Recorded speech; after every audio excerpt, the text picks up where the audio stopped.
I never thought I would come home from my business trip to find strangers loading my furniture into a moving truck, while my own mother directed them like she owned the place. But there I was, standing in my driveway at 3 in the afternoon, watching two burly men carry my grandmother's antique dining table toward a U-Haul. My front door stood wide open, and I could hear my father's voice echoing from inside, barking orders about being careful with the china cabinet. My hands trembled as I fumbled for my house keys. My heart pounded as I rushed toward my own front door, confusion and panic washing over me in waves. The moving truck blocked half my driveway, its metal ramp extended like a tongue, ready to swallow everything I owned. Workers in matching blue uniforms carried boxes labeled with my address, but none of this made any sense. Mom. "What are you doing here?" I called out as I stepped through my doorway. The familiar warmth of my entryway felt violated, somehow foreign, with strangers trampling through it. Patricia looked up from a clipboard she was holding, her silver hair perfectly styled, as always wearing the navy cardigan I had bought her for Christmas last year. She barely glanced in my direction before returning her attention to the list in her hands. "Oh, Elisa, you're early," she said with the casual tone she might use to comment on the weather. "We thought your flight didn't land until 5:30. "Early for what? Why are there movers in my house?" I demanded, watching in horror as a worker emerged from my living room carrying the ceramic lamp my grandmother Helen had painted by hand. "Be extra careful with that piece," Patricia instructed the mover, completely ignoring my question. "It's quite valuable." My father, Harold, appeared from the kitchen, his gray mustache twitching the way it always did when he was agitated. He wore his usual weekend uniform of khaki pants and a polo shirt, but something in his expression looked different. Harder. "Patricia, where do you want these kitchen items?" he asked, gesturing toward a box marked "Fragile" in my mother's neat handwriting. "Kitchen items. Those are my kitchen items." I stepped forward, reaching for the box, but Harold pulled it away. "Now hold on there, sweetheart," he said, using the condescending tone he had perfected during my teenage years. "We need to talk." "Talk about what? Why are you packing up my house?" My voice cracked with disbelief. I was gone for 4 days on a business conference. 4 days. Patricia finally set down her clipboard and turned to face me fully. Her blue eyes held none of the maternal warmth I remembered from childhood. Instead, they were cold, calculating. "Sit down, Elisa. We have something to explain." "I'll stand, thank you very much. In my own living room, which apparently you've decided to empty without asking me." Harold moved closer, positioning himself between me and the front door. "Your mother and I have been talking while you were away in Denver. We've made a decision about this house." "A decision about my house." The words came out sharper than I intended, but the absurdity of the situation was overwhelming. "We've decided you're giving this house to Gavin and Jessica." Patricia announced, her tone matter-of-fact, as if she was informing me about a dinner reservation. "They need it more than you do." The room seemed to tilt sideways. I grabbed the back of my sofa for support, feeling the familiar texture of the fabric I had saved for months to afford. "I'm sorry, what did you just say?" "Gavin and his wife need a place to raise their baby," Harold explained, crossing his arms over his chest. "You're single, you travel all the time for work. This house is wasted on you." "Wasted on me? I bought this house. I pay the mortgage. I've spent 3 years fixing it up." My voice rose with each word, echoing off the walls that I had painted myself last spring. Patricia waved her hand dismissively.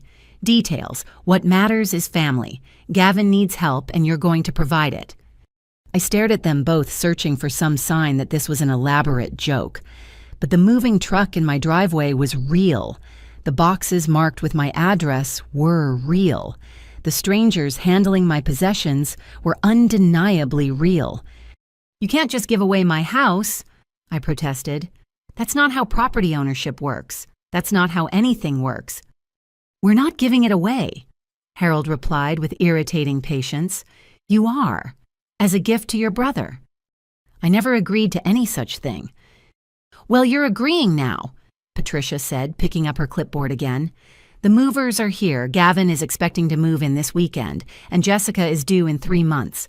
Everything is already arranged. My mind reeled as I tried to process what they were telling me. You arranged to steal my house. Don't be dramatic, dear. Nobody's stealing anything. Family helps family. That's how we raised you. A mover appeared in the archway leading to my bedroom carrying a box labeled Personal Photos. Inside that box were irreplaceable pictures of my grandmother Helen, vacation memories, college graduation photos. My entire history reduced to cardboard containers. "Stop," I said, rushing toward the mover. "Put that down. All of you stop moving my things." Harold stepped into my path, his expression growing stern. "Elisa, you need to calm down and think about what's best for the family." "What's best for the family? What about what's best for me? What about asking me before you broke into my house and started stealing everything I own?" "We didn't break in," Patricia said with a sniff. "We have keys." "Keys I gave you for emergencies, not for you to rob me blind." "Rob you? How dare you accuse us of robbery?" Harold's face flushed red. "We're your parents. We changed your diapers, paid for your education, supported you through college. And this is the thanks we get." "I paid my own way through college with student loans. I'm still paying off." "That's not the point," Patricia interjected. "The point is, Gavin needs this house. His wife is pregnant, they're struggling financially, and you have the means to help them." "Then why didn't anyone ask me? Why didn't Gavin call and explain the situation? Why are you here with movers packing up my life without my permission?" Harold exchanged a look with Patricia, and I caught something passing between them. Annoyance. Impatience. "Because we knew you'd say no," he admitted. "You've always been selfish, Elisa. Even as a child, everything had to be about you." The accusation hit like a physical blow. Selfish. I'm selfish for wanting to keep the house I work 60 hours a week to afford. "Yes." Patricia's voice rose for the first time. "Yes, you are. Gavin has a wife and a baby on the way. What do you have a career that keeps you traveling constantly and an empty house you barely live in anyway?" Tears stung my eyes, but I blinked them back. I wouldn't give them the satisfaction of seeing me cry. "This house isn't empty. It's my home. I love this house. Grandma Helen left it to me specifically." "Your grandmother is dead," Harold said bluntly. "She doesn't care what happens to it now, but your brother is very much alive and he needs help." The casual dismissal of Helen's memory made my chest tight with rage. My grandmother had been the only family member who truly understood me, who supported my dreams without conditions or criticism. Grandma Helen left this house to me because she wanted me to have it. She knew how much it meant to me. "She left it to you because she was old and sentimental," Patricia replied. "If she had known about Gavin's situation, she would have made different arrangements." A mover approached Patricia with a question about the china cabinet, and she turned away to direct him. Harold remained positioned near the door, watching me with a mixture of disappointment and determination. "This is insane," I whispered more to myself than to them. "This is absolutely insane." "What's insane is refusing to help your own brother," Harold said. "We raised you better than this, Elisa. At least we thought we did. You raised me to work hard for what I want. You raised me to be independent. You raised me to stand up for myself. Well, I'm standing up for myself now. By being selfish and cruel to your pregnant sister-in-law. By refusing to let you steal my house." Patricia returned to our conversation, having finished with the mover. "It's not stealing if you give it willingly, which you will." "No, I won't." "Oh, yes, you will," Harold said, stepping closer. "Because if you don't, you'll tear this family apart. Is that what you want? Do you want to be responsible for destroying our family?" "I'm not destroying anything. You're the ones who broke into my house." "We're trying to help our son provide for his family," Patricia said firmly. "Something any decent person would support." The word decent hung in the air like an accusation. They were questioning my character, my values, my worth as a human being, all because I refused to hand over the most important thing I owned. "Get out," I said quietly. "Excuse me?" Harold raised his eyebrows. Get out of my house. All of you.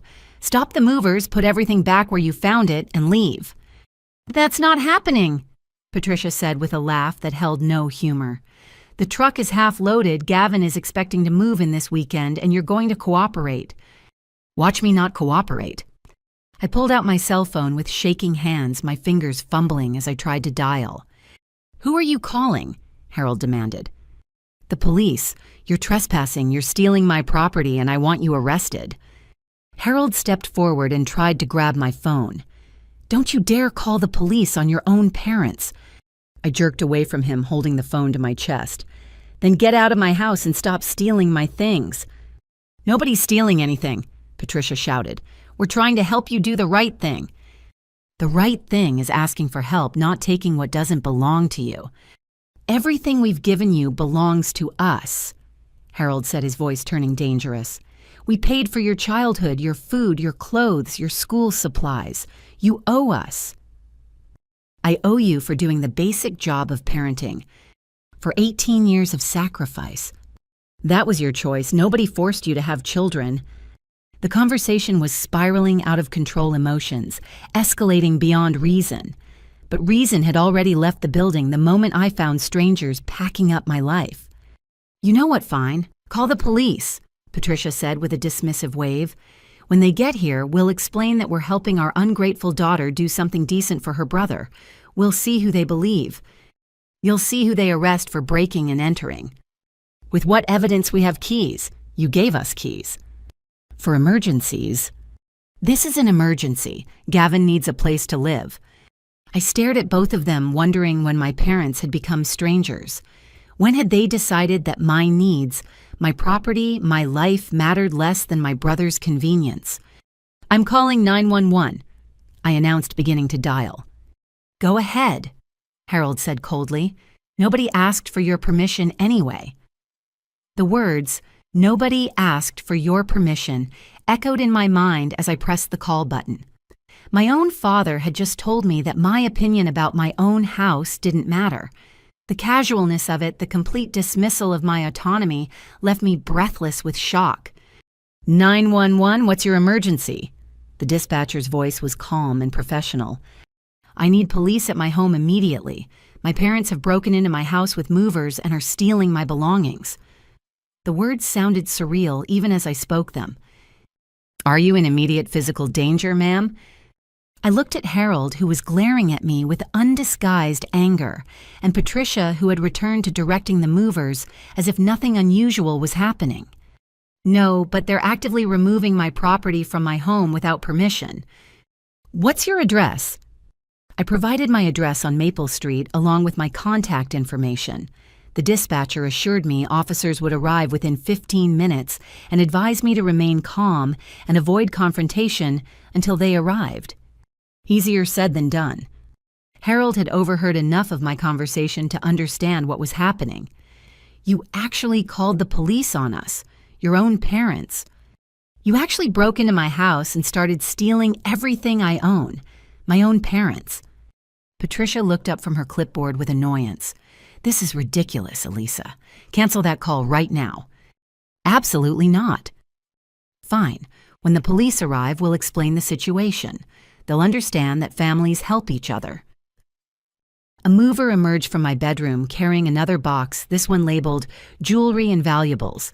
I recognized my grandmother's handwriting on several pieces inside items Helen had specifically left to me in her will.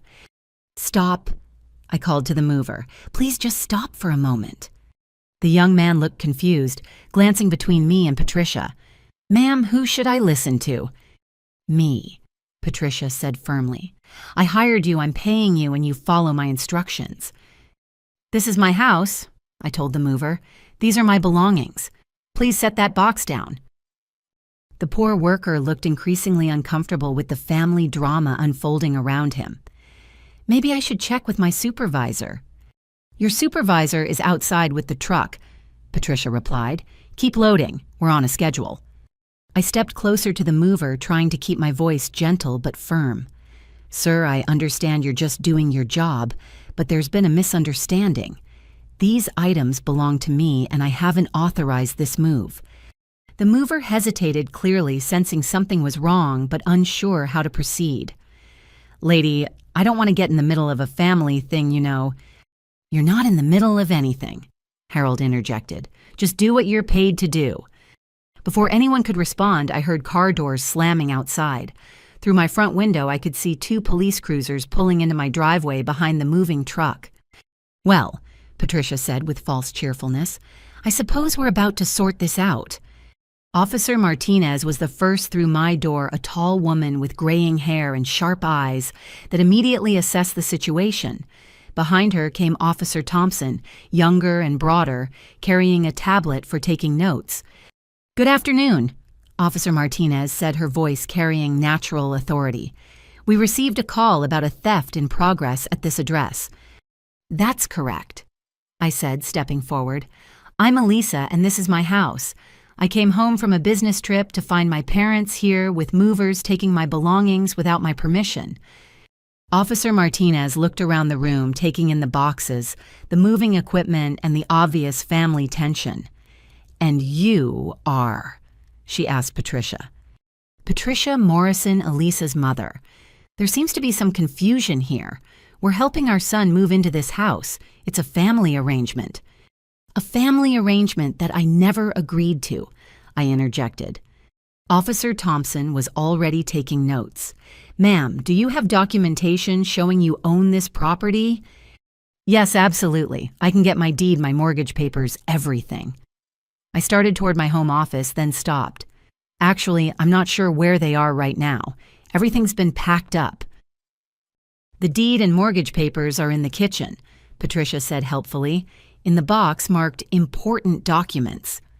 Officer Martinez raised an eyebrow. "You've packed up legal documents without the homeowner's permission."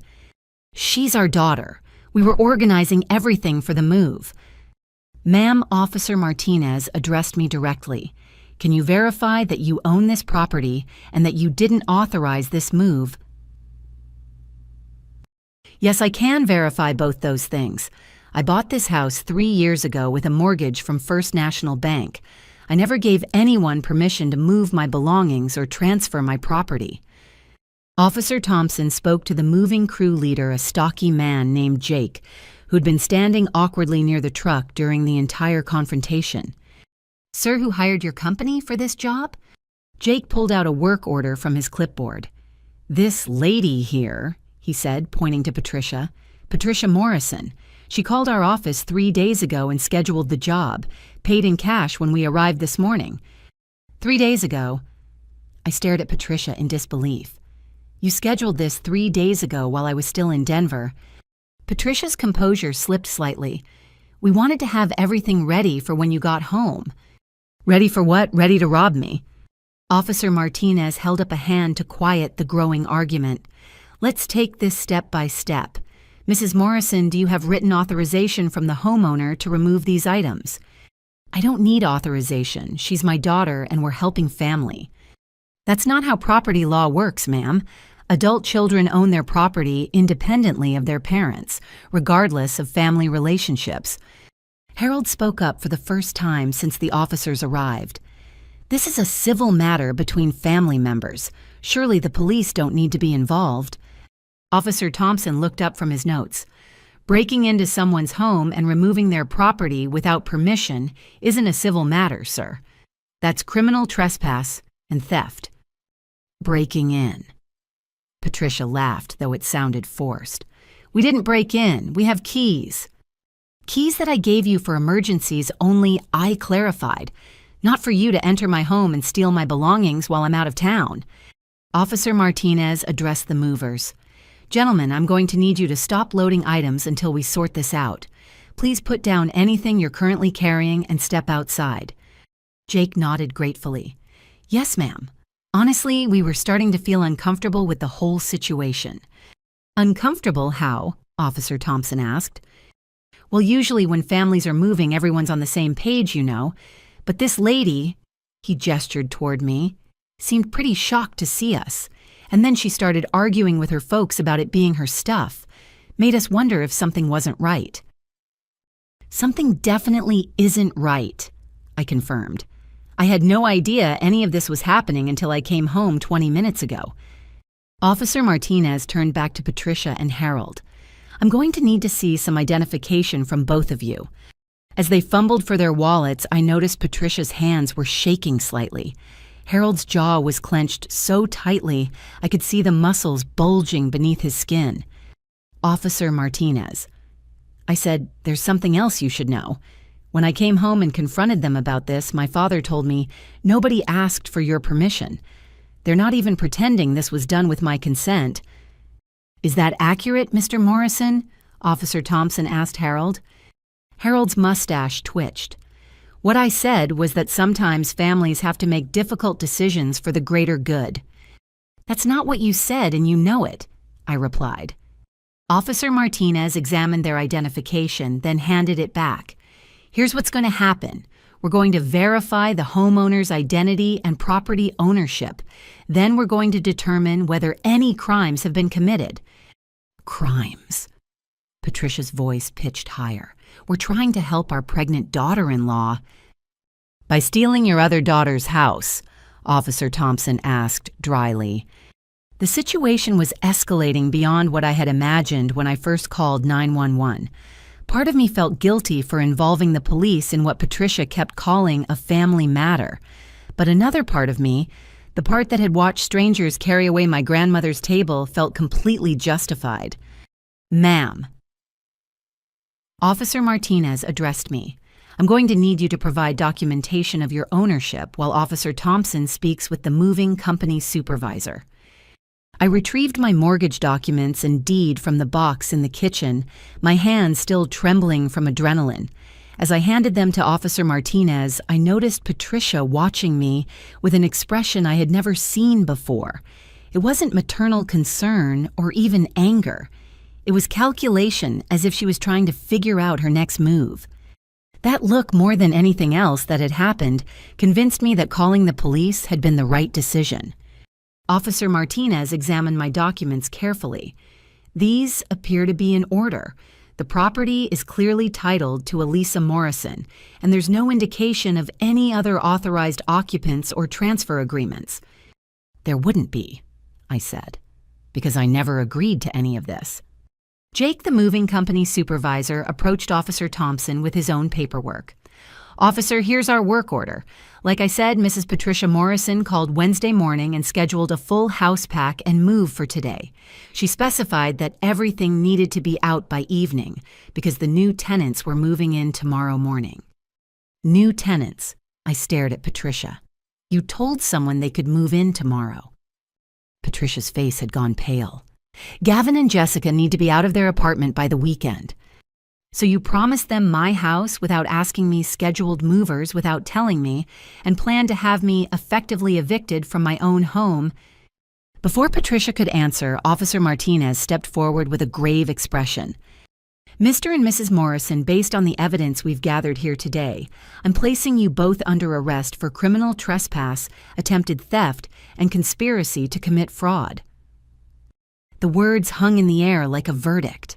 I watched my parents' faces transform from defiance to shock to fear in the span of seconds. Harold found his voice first. "Arrest, you're arresting us for helping our family." "I'm arresting you for entering someone else's property without permission and attempting to steal their belongings," Officer Martinez replied as she reached for her handcuffs. The metallic click of handcuffs snapping closed seemed to echo through my entire house.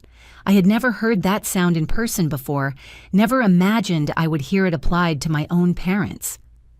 Officer Martinez moved with practiced efficiency, securing Patricia's wrists behind her back while reciting the Miranda warning in a calm, professional tone. "You have the right to remain silent. Anything you say can and will be used against you in a court of law." Patricia's perfectly styled silver hair was beginning to come undone wisps, escaping from her usual neat arrangement. Her navy cardigan had twisted awkwardly with her arms behind her back, making her look smaller, somehow more fragile than I had ever seen her. "This is insane," she protested, her voice cracking with disbelief. "We're her parents. You can't arrest us for trying to help our family." Officer Thompson was already moving toward Harold with a second set of handcuffs. My father backed away instinctively, his face flushing red with indignation. "Sir, please don't make this more difficult than it needs to be," Officer Thompson said firmly. "Turn around and place your hands behind your back." "I will not!" Harold's voice boomed through the room. "This is absolutely ridiculous, Elisa. Tell them this is all a misunderstanding." I stood frozen watching this surreal scene unfold in my own living room. Part of me wanted to stop it, wanted to tell the officers that maybe we could work something out as a family, but the larger part of me, the part that had just watched my parents systematically pack up my entire life without my knowledge or consent, remained silent. "Sir, I'm not going to ask again," Officer Thompson warned, his hand moving toward his utility belt. Harold looked at me with desperate eyes. "Elisa, please, think about what you're doing. Think about Gavin and Jessica. Think about your nephew or niece who hasn't even been born yet. Are you really going to tear apart this family over a house?" "I'm not tearing apart anything," I replied, my voice steadier than I felt. "You did that when you broke into my home and tried to steal everything I own." With obvious reluctance, Harold finally turned around and allowed Officer Thompson to handcuff him. The sight of my father in restraints was almost too surreal to process. "You'll regret this for the rest of your life," Harold muttered as the cuffs clicked into place. "Mark my words, Elisa. You'll regret destroying your family over material possessions." Officer Martinez was searching Patricia's purse, following standard arrest procedures. As she emptied the contents onto my coffee table, something caught her attention. "Officer Thompson, take a look at this." She held up a folded piece of paper covered in Patricia's neat handwriting. As Officer Martinez unfolded it, I could see it was a detailed list of some kind.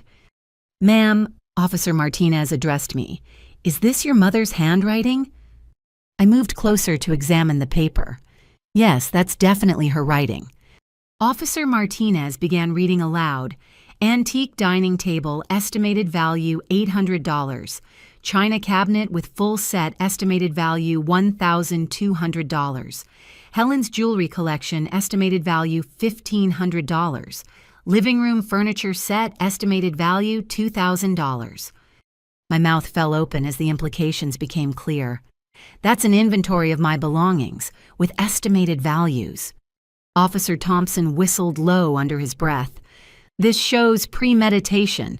You don't just happen to have a detailed list of someone else's property values in your purse."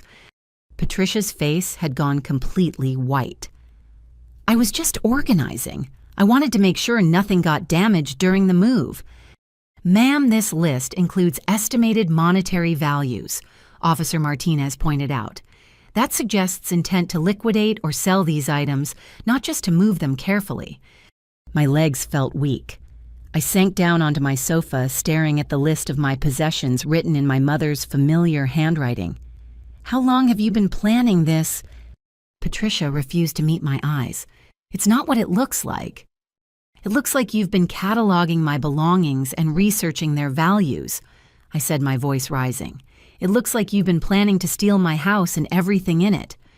Officer Martinez continued examining the contents of Patricia's purse. She pulled out a small zippered pouch and opened it to reveal several keys.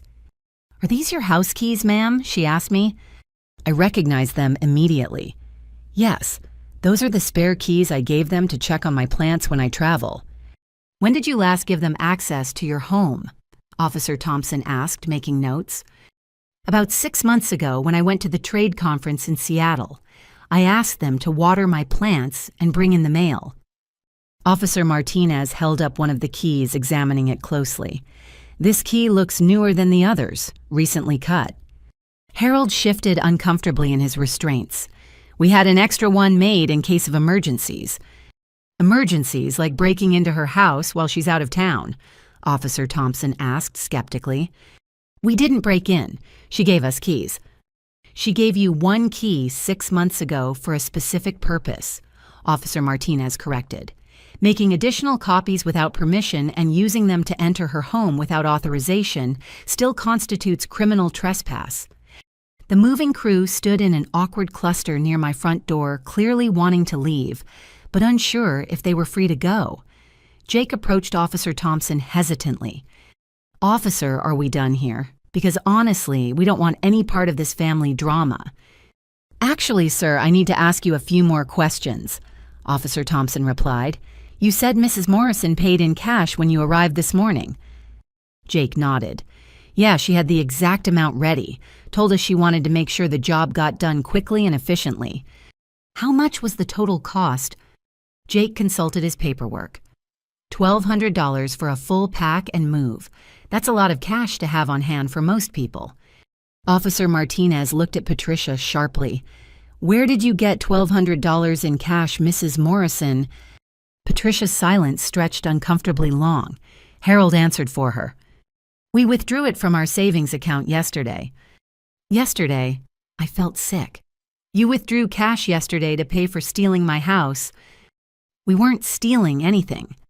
Patricia finally exploded, her composure completely shattered. "We were trying to help Gavin. He needs this house more than you do. You're never even here.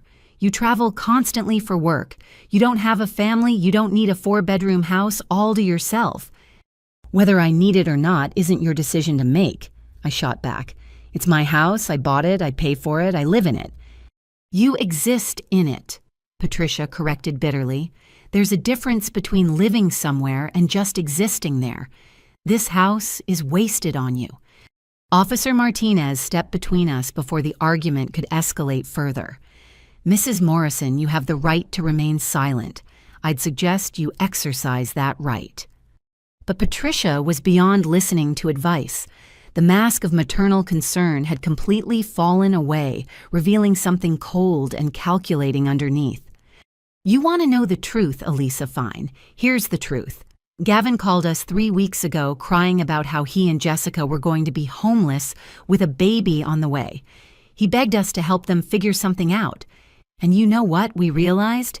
You have everything you could possibly need and you don't appreciate any of it." 3 weeks ago. The timeline was becoming clearer. "You've been planning this for 3 weeks. We've been trying to figure out how to help our son for 3 weeks, and the obvious solution was right in front of us. You have a house you barely use, and Gavin has a family that desperately needs one." Harold nodded emphatically despite the handcuffs. "We raised you to share Elisa. We raised you to put family first. But somewhere along the way, you became selfish and greedy. Selfish and greedy for wanting to keep my own house. Selfish and greedy for refusing to help your brother when you have the means to solve all his problems." Officer Thompson looked up from his notes. "Mr. Morrison, are you admitting that this was planned in advance?" Harold seemed to realize he had said too much. "I'm admitting that we wanted to help our son. By stealing your daughter's property. By convincing her to do the right thing." "Convincing?" I laughed bitterly. "Is that what you call breaking into my house with movers while I'm out of town? That's your idea of convincing me." Patricia's eyes flashed with anger. "We knew you'd say no if we asked. You've always been stubborn and selfish. Even as a child, you never wanted to share anything." "I was willing to share my toys as a child. I'm not willing to share my house as an adult because houses aren't toys, Mother. They're homes. They're security. They're the result of years of hard work and financial sacrifice." Officer Martinez had heard enough. "Ma'am, Mr. Morrison, you're both going to need to come with us now." As the officers began escorting my parents toward the door, Patricia turned back to face me one last time. Her expression was a mixture of rage, disappointment, and something that looked almost like hatred. "This isn't over, Elisa," she said quietly. "Gavin will never forgive you for this. Jessica will never forgive you. You're destroying your own family over material possessions, and one day you'll realize what a terrible mistake you've made." "The only terrible mistake here was trusting you with keys to my house," I replied. Harold was shaking his head sadly as Officer Thompson guided him through the doorway. "We tried to raise you better than this. We really did." As I watched the police cars pull away with my parents in the back seats, the moving crew supervisor approached me apologetically. Ma'am, I'm really sorry about all this. We had no idea there was family drama involved. We thought it was just a regular move. It's not your fault, I assured him. You were hired to do a job and you did it professionally. What do you want us to do with the stuff we already loaded? Should we bring it back in? I looked at the half-empty truck, seeing my grandmother's dining table secured with moving straps alongside boxes of my personal belongings. The violation of seeing my life packed away like unwanted storage made my chest tight with anger. Yes, please bring everything back inside, and thank you for being understanding about this situation. As the movers began the process of returning my belongings to my house, I called my supervisor to let her know I might need a personal day tomorrow to deal with the legal aftermath of what had just happened. The afternoon sun was beginning to set, casting long shadows across my living room floor. In the space of a few hours, my relationship with my parents had been fundamentally altered, possibly beyond repair. But as I watched my grandmother's table being carefully carried back through my front door, I knew I had made the right choice. Some boundaries were too important to cross even for family, especially for family. I was directing the movers on where to replace my grandmother's china cabinet when I heard another car door slam in my driveway. Through the front window, I could see a familiar blue Honda Civic parked behind one of the moving trucks. My heart sank as I recognized my brother Gavin climbing out of the driver's seat. Gavin looked exactly as I remembered from our last awkward family dinner 6 months ago, tall and lean with sandy brown hair that always seemed to need a trim, wearing his usual uniform of jeans and a wrinkled button-down shirt. But something about his posture seemed different now, more slouched, as if he was carrying invisible weight on his shoulders. The passenger door opened and Jessica emerged slowly, one hand pressed to her lower back in the universal gesture of pregnancy discomfort. She wore a flowing maternity dress in pale yellow, her dark hair pulled back in a messy bun. Even from a distance, I could see her face was blotchy and red, as if she had been crying. "Oh no," I muttered under my breath. The last thing I needed right now was more family drama, especially with Jessica in her current condition. Jake, the moving supervisor, looked up from the inventory list he was updating. "More family members." "My brother and his pregnant wife," I explained. "They probably heard about the arrests. Want me to have my guys work faster, get everything back inside before they complicate things?" I considered this option but realized there was no point in avoiding the inevitable confrontation. "No, take your time and do it right. I'll deal with them." Gavin reached my front door first, his expression a mixture of confusion and panic. Jessica followed more slowly, her movements careful and deliberate. "Elisa, what the hell is going on?" Gavin demanded, stepping around a mover who was carrying one of my kitchen chairs. "Mom called me from the police station crying and saying you had them arrested. Please tell me that's not true." I took a deep breath, preparing for what I knew would be a difficult conversation. "It's true, Gavin. They broke into my house while I was out of town and tried to steal everything I own." "Steal everything." Jessica's voice was higher than usual, strained with emotion. "Elisa, they were trying to help us. We're about to be homeless." "I'm sorry to hear about your housing situation, but that doesn't give anyone the right to steal my house." Gavin ran his hands through his hair, a nervous habit he had developed in college. "Nobody was trying to steal your house. Mom and Dad said you had agreed to let us move in temporarily until we got back on our feet." "I never agreed to any such thing. In fact, I had no idea any of this was happening until I came home an hour ago to find strangers packing up my belongings." Jessica's eyes filled with tears. "But Mom Patricia said you were excited about helping us with the baby. She said you thought it would be nice for us all to be closer as a family." The manipulation in that statement was breathtaking. "Jessica, I haven't spoken to Mom in 3 weeks. How could she know what I was excited about?" "Because she knows you," Gavin protested. "She knows you're a good person who cares about family." I gestured around my disrupted living room. "Does this look like something a good person who cares about family would do, breaking into my house, stealing my belongings, having me effectively evicted from my own home?" "They weren't evicting you." Jessica wiped her eyes with a tissue. "They said you could stay in the guest bedroom until you found somewhere smaller and more appropriate for a single person." The casual assumption that I should be grateful for permission to stay in my own guest bedroom left me speechless for a moment. Jessica, this is my house. I bought it. I pay the mortgage. I don't need permission to stay anywhere in it, and I certainly don't need to find somewhere more appropriate because other people have decided my home is wasted on me. Gavin sat down heavily on my sofa, putting his head in his hands. This is a nightmare. We were supposed to move in tomorrow morning. Our lease is up, our landlord already has new tenants lined up, and now we have nowhere to go.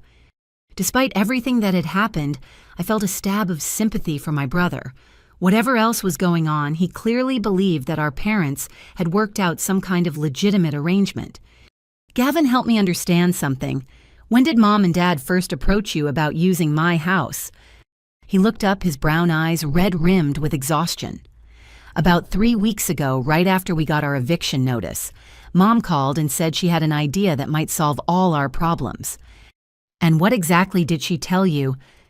She said she was going to talk to you about letting us stay here temporarily, just until I could get back on my feet financially and we could find our own place. Did you ever think to call me yourself to discuss the situation directly? Gavin's face flushed with embarrassment. I wanted to, but Mom said she would handle it. She said you were really busy with work and it would be better coming from her. Jessica moved to sit beside Gavin, her movements slow and careful. Your parents made it sound like you were thrilled about the idea. They said you missed having family around and that you thought it would be good for the baby to grow up close to you. The picture was becoming clearer. Patricia and Harold had manipulated both sides of this situation, telling me nothing while telling Gavin and Jessica that everything was arranged. Jessica, I need you to understand something. I have never been contacted about any of this. Not a phone call, not a text message, not an email. Nothing. The first I heard about any housing arrangement was when I walked through my front door an hour ago to find strangers loading my furniture into a truck. Gavin stared at me in disbelief. That's impossible. Mom specifically told us you had agreed to everything. She showed us pictures of which room would be the nursery.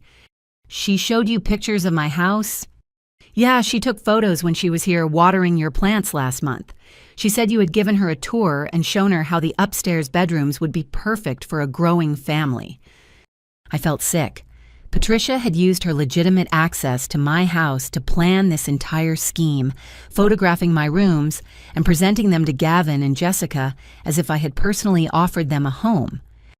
Gavin, I never offered you anything. I didn't know you were having housing problems. I didn't know Jessica was pregnant until right now. Jessica's tears started flowing again. But we told Patricia weeks ago about the pregnancy. We called specifically to share the good news with the family. When you called to share the news, who did you speak to?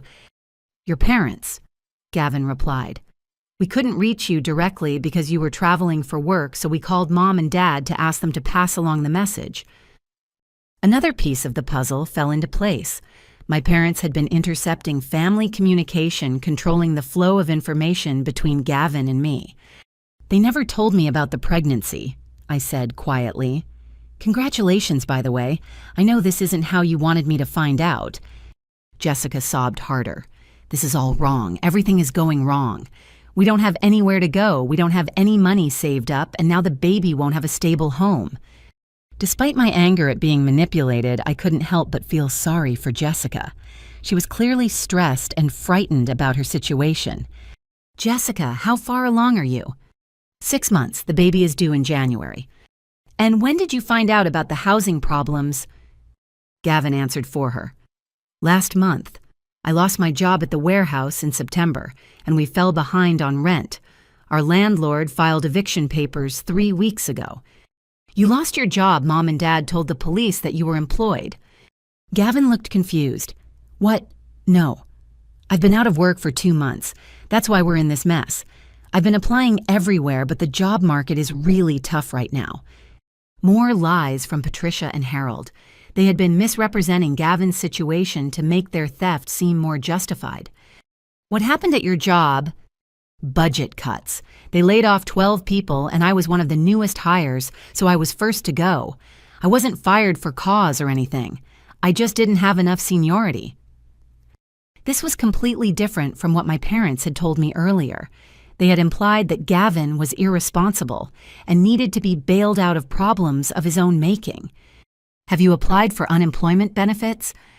Yeah, but it's not enough to cover rent plus all the medical bills for the pregnancy. Jessica had some complications earlier that required expensive tests. Jessica nodded, wiping her nose. I had severe morning sickness that led to dehydration. I had to go to the emergency room twice, and even with insurance, the bills are overwhelming. I was starting to understand how desperate their situation really was, but that still didn't justify what my parents had done. I'm sorry you're both going through this, I said sincerely. I wish Mom and Dad had told me what was happening so we could have discussed options together as adults. What kind of options? Gavin asked hopefully. I don't know. Maybe temporary financial assistance help with job searching references for rental applications. There might have been ways I could help that didn't involve you moving into my house. Jessica looked up with renewed hope. Could we still discuss those options even after everything that's happened? Before I could answer, one of the movers approached with a question about where to place a particular box. As I directed him, I noticed Gavin and Jessica exchanging meaningful looks. When the mover left, Gavin leaned forward earnestly. Elisa, I know this whole situation is completely messed up. I know Mom and Dad handled everything wrong. But could you please consider still helping us? We're family. We're desperate. And Jessica is pregnant. Gavin, I understand you're in a difficult position, but you have to see this from my perspective too. I came home to find my house being stolen. Your housing crisis doesn't justify theft. But we didn't know it was theft, Jessica protested. We thought you had agreed. We thought you wanted to help. I know you didn't know, but the fact remains that Mom and Dad committed serious crimes today. They broke into my house, they tried to steal my belongings, and they lied to everyone involved. Gavin buried his face in his hands again. This is insane. How did everything get so messed up? It got messed up when Mom and Dad decided to solve your problems by stealing my house instead of asking for help like normal people. But asking for help is so humiliating, Jessica said quietly. We're adults. We should be able to take care of ourselves. Everyone needs help sometimes. There's no shame in that. But there is shame in theft. Gavin stood up and began pacing around my living room. Okay, so what happens now? Are you going to press charges against Mom and Dad? Are you going to let them go to jail over this? I don't know yet. I need time to process everything that's happened. But there are parents, Jessica exclaimed. Think about how this will affect the whole family. I'm thinking about the family. I'm thinking about how they violated my trust, invaded my privacy, and attempted to steal the most important thing I own. Gavin stopped pacing and faced me directly. Elisa, I'm begging you. Please don't let this destroy our family. Drop the charges, work something out with Mom and Dad, and let's figure out a solution that works for everyone. The pressure was mounting from all sides. I could see the desperation in both their faces, could hear the genuine fear in their voices. But I could also remember the cold calculation in Patricia's eyes as she directed movers to steal my belongings. I need time to think, I said finally. This has been the worst day of my life, and I can't make major decisions while I'm still processing everything. How much time? Jessica asked anxiously. I don't know. A few days at least. Gavin nodded reluctantly. Okay, that's fair. But please just remember that we love you and we never wanted any of this to happen. As they prepared to leave, Jessica turned back with one final plea. Elisa, I know we're asking a lot, but this baby is your nephew or niece. They deserve to have a stable home and a loving family. Please don't let our child pay the price for their grandparents' mistakes. The emotional manipulation was subtle but effective. As I watched them drive away, I couldn't shake the image of Jessica's tear-stained face or Gavin's obvious desperation. But I also couldn't shake the memory of finding strangers in my house packing up my life without my permission. Some betrayals were too deep to forgive quickly, even for family, especially for family. After Gavin and Jessica left, I stood in my living room surveying the chaos around me.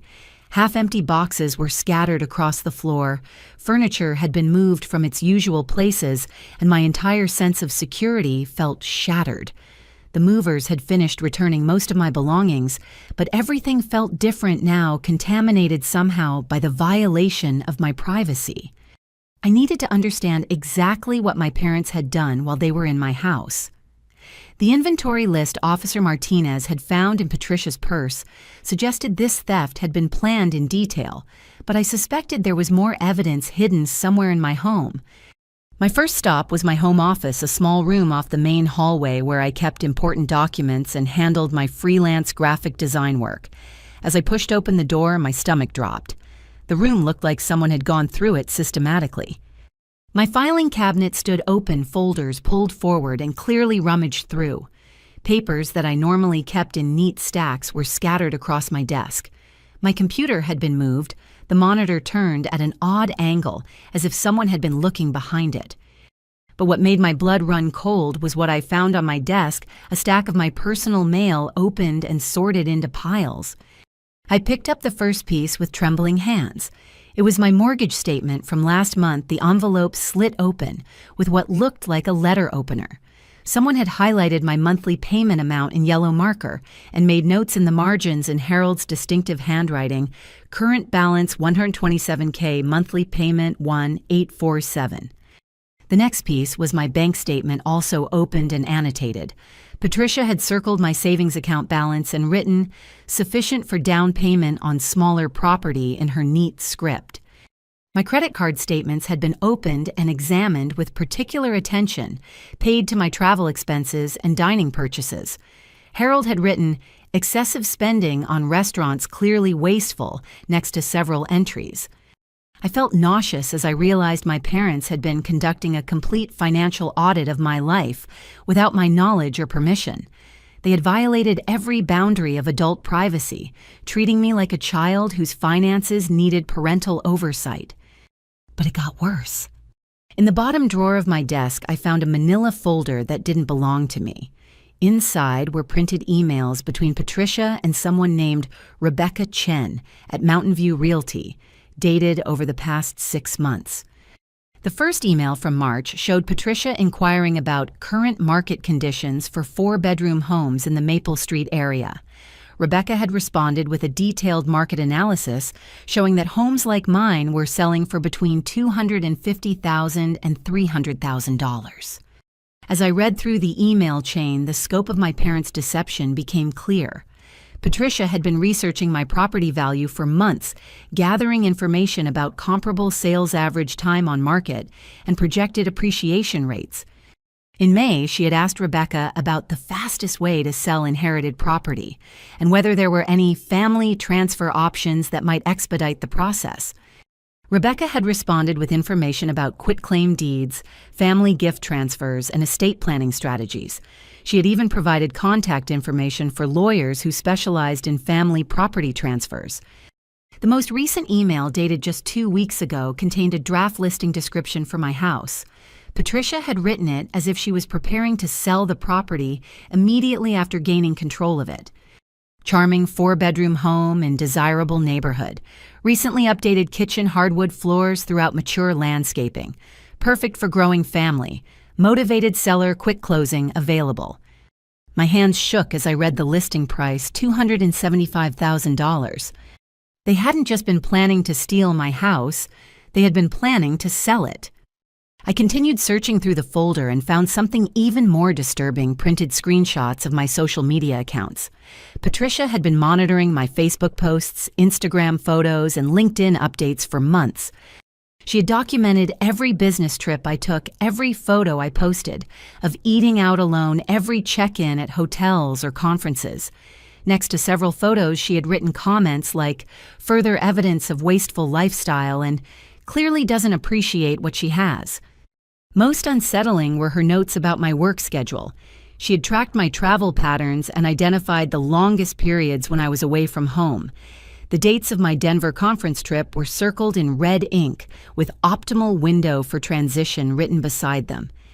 My parents hadn't just stumbled into this scheme. They had been planning it methodically for months, studying my life like scientists preparing an experiment. At the very bottom of the folder, I found the most shocking document, yet a partially completed quitclaim, deed form. Someone had already filled in my name as the grantor and Gavin's name as the grantee. Only my signature was missing to make the transfer legal. The deed was dated for today, clearly intended to be completed after they had moved me out of my own house. I photographed every document with my phone, my hands shaking with a mixture of rage and betrayal. This wasn't a spur-of-the-moment decision to help Gavin. This was a calculated, long-term plan to steal my property and sell it for profit. My phone rang, startling me out of my documentary process. The caller ID showed Detective Williams from the County Police Department. Ms. Morrison, this is Detective Williams. I'm handling your parents' case. I wanted to let you know that they've been processed and released on their own recognizance pending a court hearing next week. Released? They're already out. Yes, ma'am. The charges are serious, but neither of them has a criminal history, so the judge allowed them to post bail. However, there is a restraining order in place. They're not allowed to contact you or come within 500 feet of your property. I felt a mixture of relief and disappointment. Part of me was glad my parents weren't sitting in jail, but another part worried about what they might do now that they were free. Detective Williams, I've found some additional evidence that might be relevant to the case. What kind of evidence? I described the financial documents, the real estate emails, and the prepared quitclaim deed. Detective Williams listened with increasing interest. Ms. Morrison, what you're describing suggests this may have been a more sophisticated scheme than we initially realized.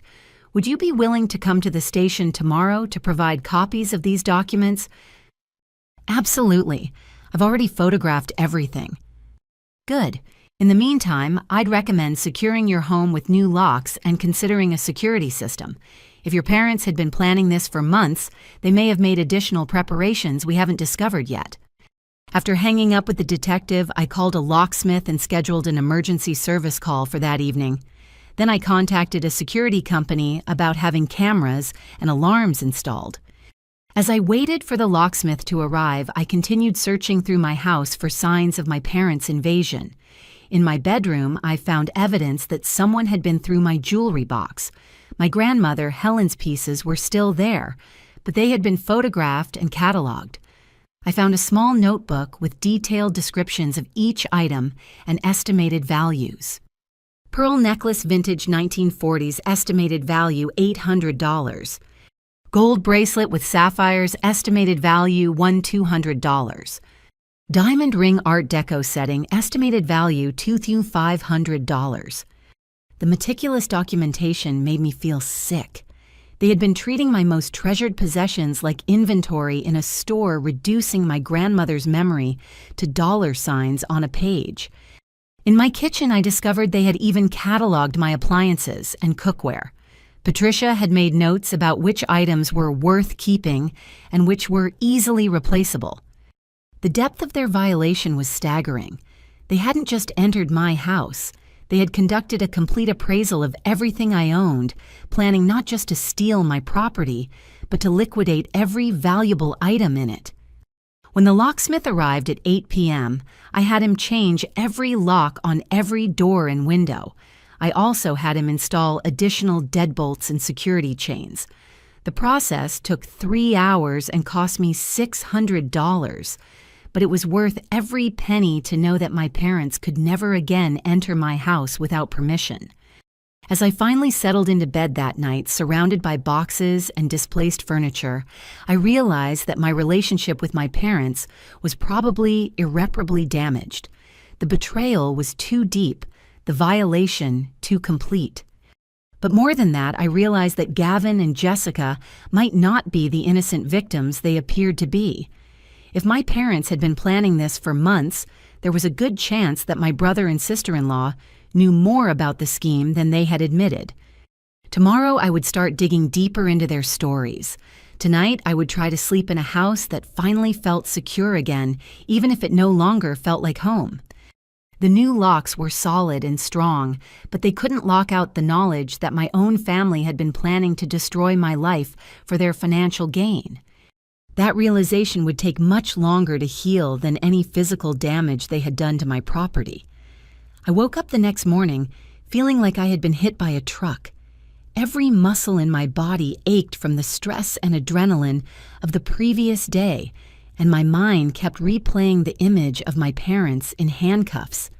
Despite everything they had done, seeing them arrested in my living room had been one of the most surreal and painful experiences of my life. My phone showed 17 missed calls and 43 text messages, most from numbers I didn't recognize, but several from extended family members who had apparently heard about the arrests through the family gossip network.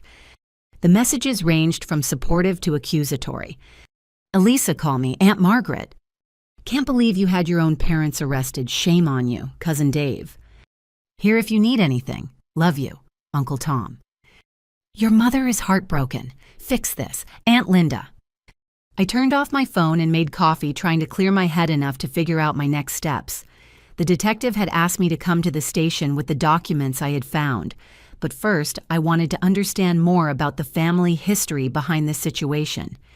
Something about my grandmother's will kept nagging at me.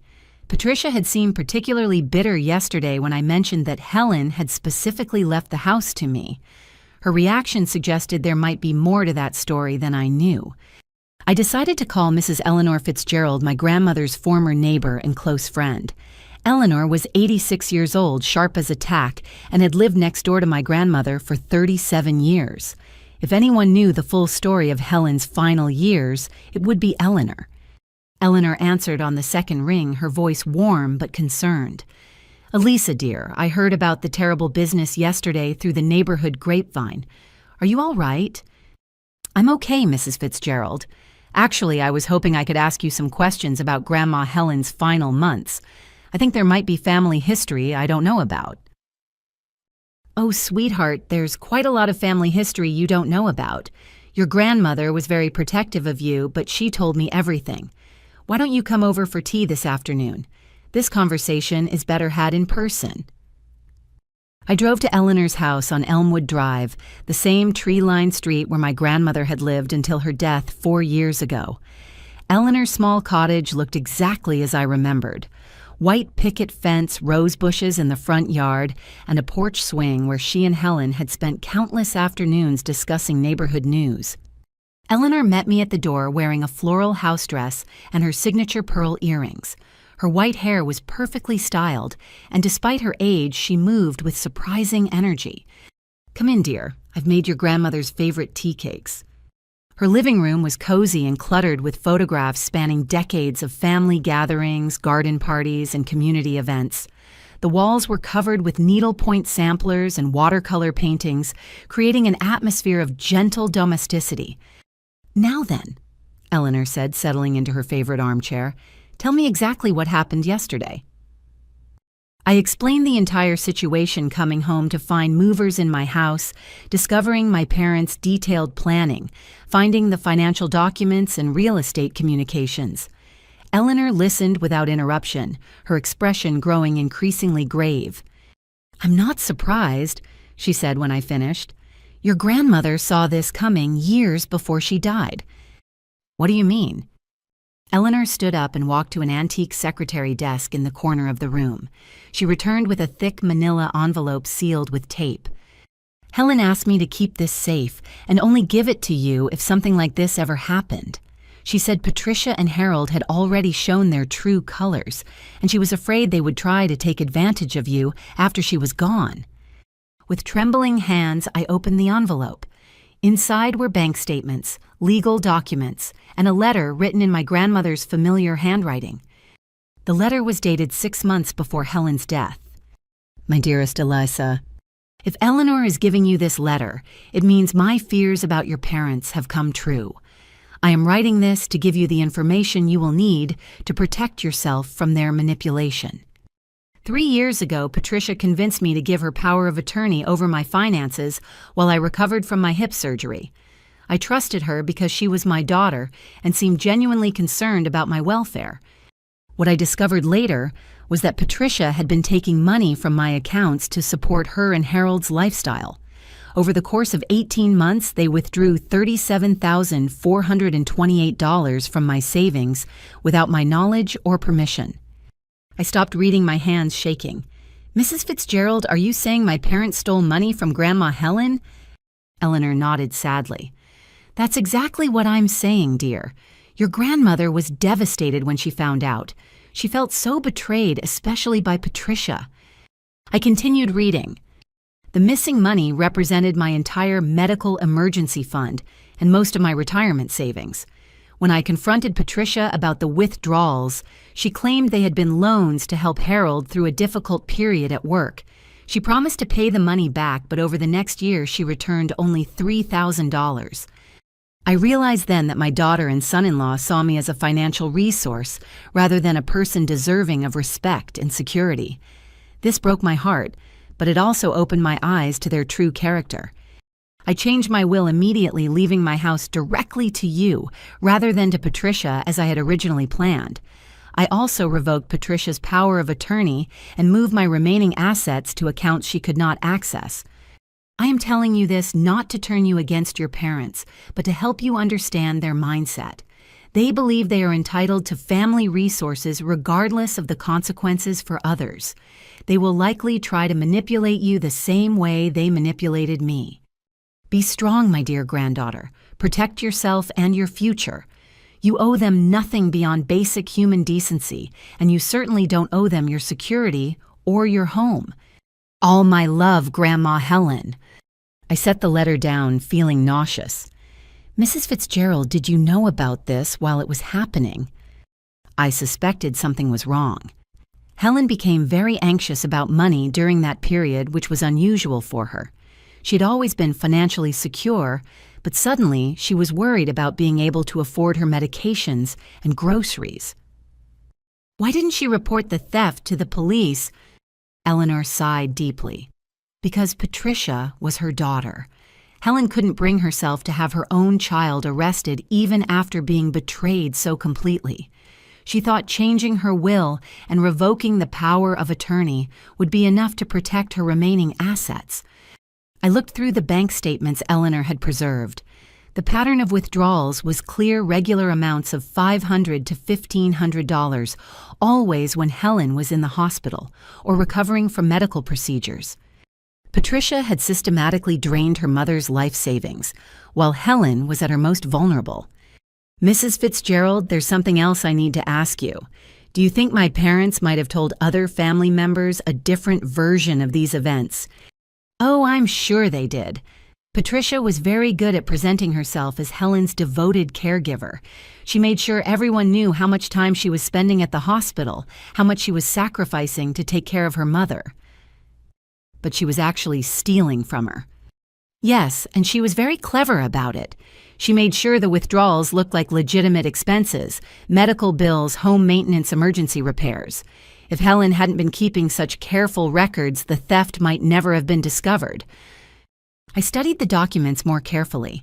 The financial trail was clear and damning, but what struck me most was how similar this pattern was to what my parents had attempted to do to me. They had used their access to my house to gather financial information, just as Patricia had used her power of attorney to access Helen's accounts. They had planned to use legal documents to transfer my property without my knowledge, just as they had used Helen's trust to steal her money. They had even used the same emotional manipulation, claiming they were helping family, positioning themselves as the responsible ones, making difficult decisions for the greater good. Mrs. Fitzgerald, did Grandma Helen ever express concern that they might try something similar with me? Eleanor's expression grew troubled. She was very worried about that, especially after she learned about your house purchase. She said Patricia had been asking too many questions about your income, your mortgage terms, your career prospects. Questions like how much you earned, whether your job was stable, whether you were planning to get married and start a family. Patricia seemed particularly interested in whether you really needed such a large house for just yourself. The same arguments they had made yesterday. My parents had been laying the groundwork for this theft for years, probably since the day I bought the house. There's one more thing you should know, Eleanor continued.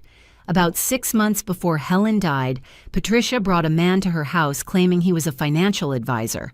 Helen felt pressured to sign some documents about estate planning, but she refused and asked them to leave.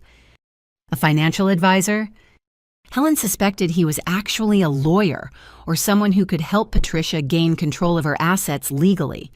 She never found out for sure because she kicked them both out of her house that day. I thought about the quitclaim deed I had found in my office, already partially filled out and ready for my signature. My parents had been planning to use the same legal manipulation on me that they had attempted with Helen. Mrs. Fitzgerald, would you be willing to speak with the police about what you know? This information could be crucial for my case. Of course, dear. Your grandmother made me promise to protect you from them if anything ever happened. She would want their pattern of behavior to be exposed. As I drove home from Eleanor's house, my phone rang. The caller ID showed Gavin's number. "Elisa, we need to talk," he said without preamble. "Can I come over?" "Gavin, there's a restraining order in place. Mom and Dad can't come within 500 feet of my property, and I'm not sure what the legal implications are for you visiting." "The restraining order doesn't apply to me. I checked with a lawyer. Please, Elisa, I have information you need to hear." Something in his voice sounded different, less desperate, more determined. "What kind of information?" "Information about Jessica, about our financial situation, about things I didn't tell you yesterday because I was scared and confused." "Scared of what?" "Scared of Jessica. Scared of what she might do if she found out I was telling you the truth." I pulled into my driveway, my mind racing. The truth about what? The truth about who really planned this whole thing. It wasn't Mom and Dad Elisa. They were just the ones who got caught. The line went quiet except for the sound of Gavin's ragged breathing. "Come over," I said finally, "but come alone. If Jessica is with you, I'm not opening the door. She doesn't know I'm calling you, and if things go the way I think they might, she's going to be very angry when she finds out." As I unlocked my new front door locks, I realized that the story I thought I understood was about to become much more complicated. My parents weren't the masterminds of this scheme. They were just the pawns who had been sacrificed when the real plan fell apart. I had barely finished putting away Eleanor's documents when I heard a car door slam in my driveway. Through the front window, I could see Gavin's Honda, but he wasn't getting out of the driver's seat. Instead, he sat with his hands gripping the steering wheel, staring at my house, like he was gathering courage for something unpleasant. After 5 minutes, he finally emerged and walked slowly toward my front door. His usual casual confidence was completely gone, replaced by the posture of someone carrying a heavy burden. I opened the door before he could knock. "You look terrible." "I feel terrible." His voice was hoarse, as if he had been yelling or crying. "Can we sit down? This is going to take a while." I led him to my living room, which was still partially disrupted from yesterday's chaos. Boxes sat in corners where the movers had left them, and my furniture remained slightly askew from its original positions. Gavin sat on the edge of my sofa, his hands clasped tightly in his lap. "Before I tell you anything else, I need you to know that I love Jessica. I really do, but I think I've been blind to who she really is." "What do you mean?" "I mean, the woman I married isn't the woman I thought she was. And yesterday, after we left your house, she showed me a side of herself I'd never seen before." He ran his hands through his hair, that nervous gesture I remembered from our childhood when he had done something wrong and was trying to figure out how much trouble he was in. "Elisa, the pregnancy complications Jessica told you about. They were real, but they weren't random. She caused them." I felt a chill run down my spine. "What do you mean she caused them?" "She wasn't taking her prenatal vitamins. She was drinking alcohol regularly, sometimes heavily. She was staying up all night and sleeping all day, not eating properly, not taking care of herself at all. When I tried to talk to her about it, she would explode into these rages about how I didn't understand the stress she was under." "Stress about what?" Gavin's face crumpled. "Stress about money, but not the kind of money stress you'd expect from someone whose husband lost his job." He pulled out his phone and showed me a screenshot of a banking app. The account balance showed negative $873. This is our checking account, but 3 months ago we had $14,000 saved up. I had been putting away money for over a year to prepare for the baby. Where did the money go? Online gambling. Jessica has been playing poker and blackjack on internet sites sometimes for 12 or 14 hours at a time. She told me she was researching baby products or looking for jobs online, but she was actually gambling away our entire savings. My mouth fell open. $14,000? $14,000. Plus she ran up credit card debt of another $18,000 trying to chase her losses. I didn't know about any of it until 2 weeks ago when I found the credit card statements hidden in her car. The scope of the deception was staggering. Gavin, how did you not know you lived together? She was very good at hiding it. She would wait until I went to work or fell asleep, then stay up all night gambling on her laptop. She told me she had insomnia from the pregnancy, so I thought she was just having trouble sleeping. But the eviction notice, your job loss, both real but not connected the way we told you. I did lose my job, but that happened after we were already in financial trouble. Jessica's gambling had drained our savings, we were behind on rent, and I was so stressed about our situation that my work performance suffered. When the layoffs came, I was an easy choice because I had been making mistakes and missing deadlines. I tried to process this information. Yesterday, Jessica had seemed like a vulnerable pregnant woman caught up in my parents' scheme. Now I was learning she might have been a central figure in creating the crisis that led to the scheme in the first place. Gavin, when did Mom and Dad first contact you about using my house? That's the thing, Elisa. They didn't contact us. We contacted them. What? 3 weeks ago, when Jessica found out about the eviction notice, she said she had an idea for solving our housing problem. She said your house was too big for just one person and that you probably felt lonely living there by yourself. She said she had been thinking about it for months ever since Mom showed her the pictures of your house when we announced the pregnancy.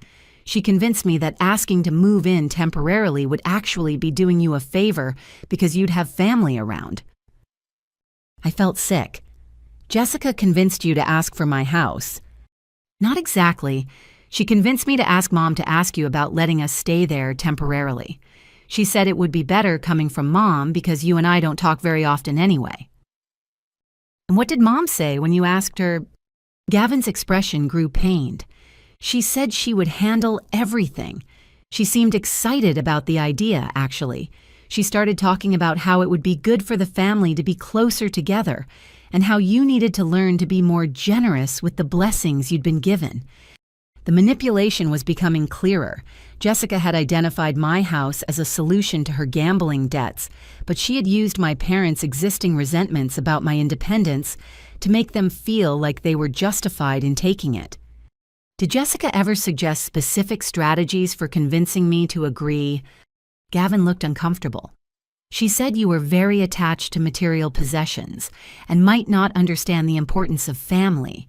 She suggested that Mom and Dad might need to be assertive about explaining why this was the right thing to do.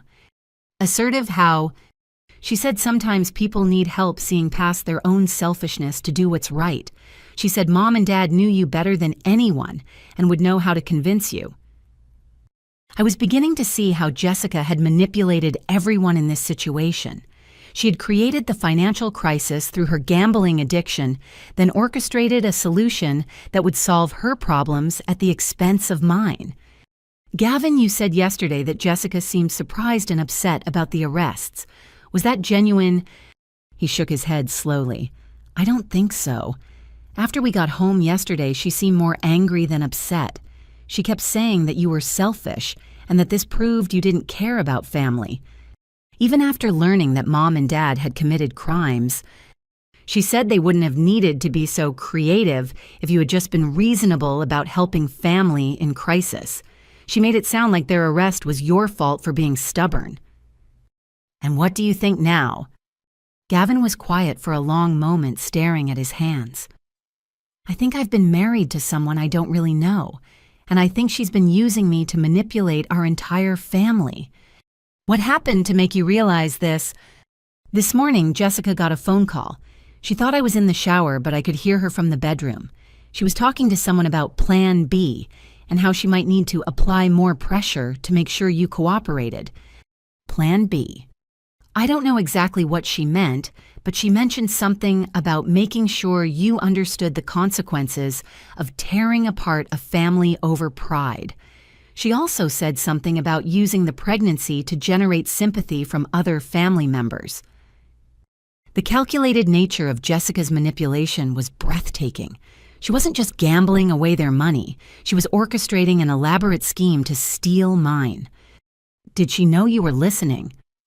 No, I pretended to be asleep when she came back to the bedroom, but I started putting together things she had said over the past few weeks, comments I hadn't understood at the time. What kind of comments? Things like how unfair it was that some people had so much while others had so little. How you didn't appreciate what you had because you'd never really struggled for anything. How families should share resources instead of hoarding them selfishly. She was building a case against me. Exactly. She was creating a narrative where you were the villain and we were the victims.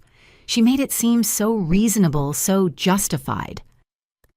I thought about Jessica's performance yesterday, the tears, the touching of her belly, the emotional appeals about the baby needing a stable home.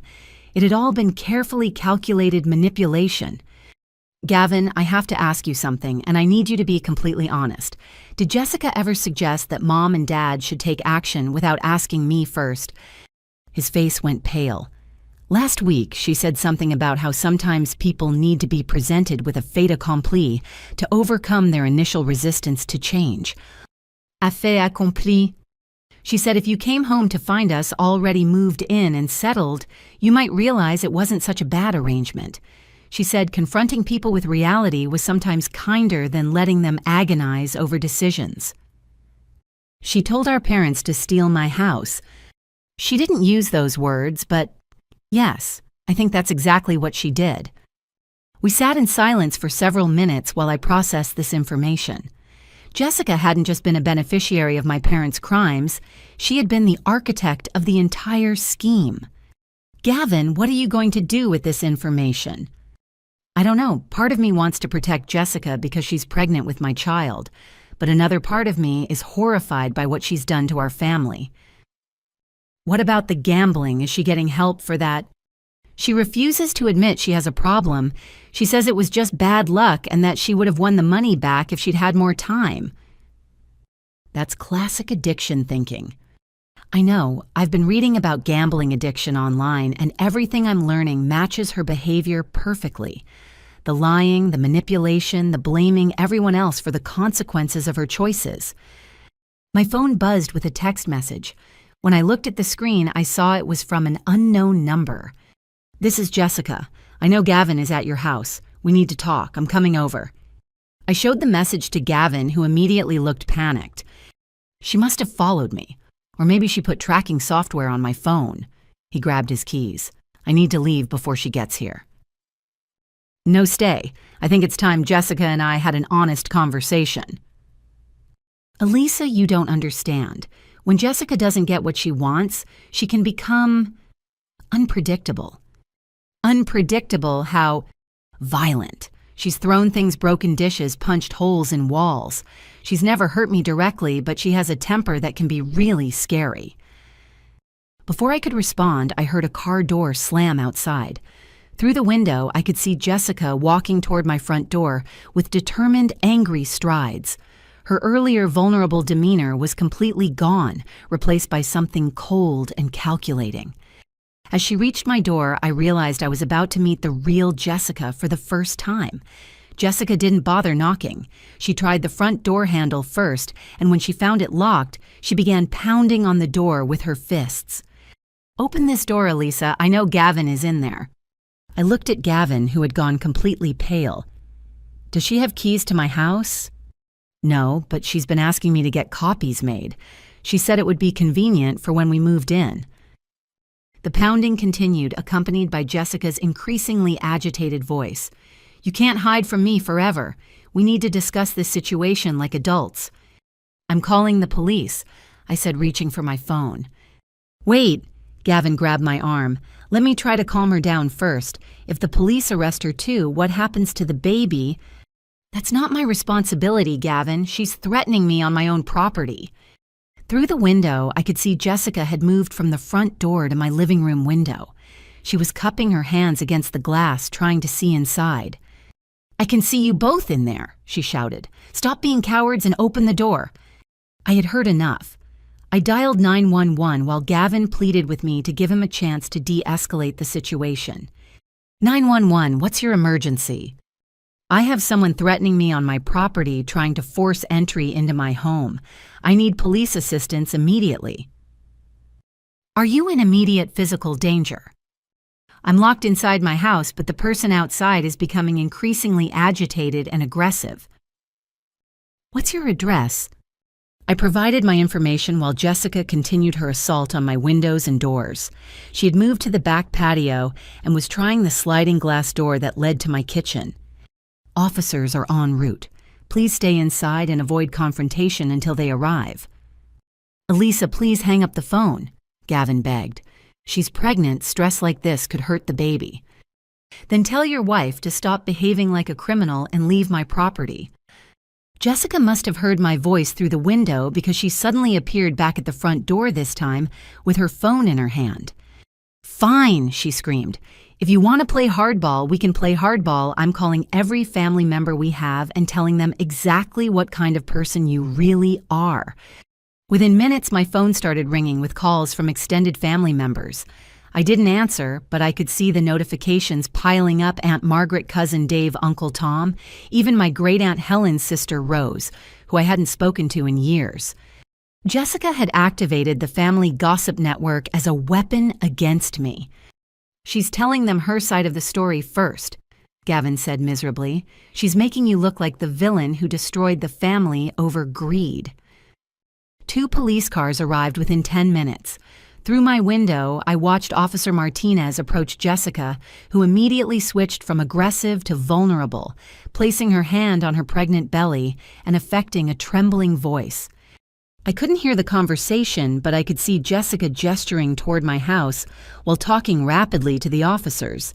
She was clearly trying to position herself as the victim in this situation. Officer Thompson knocked on my front door. Ms. Morrison, it's Officer Thompson. Could you step outside, please?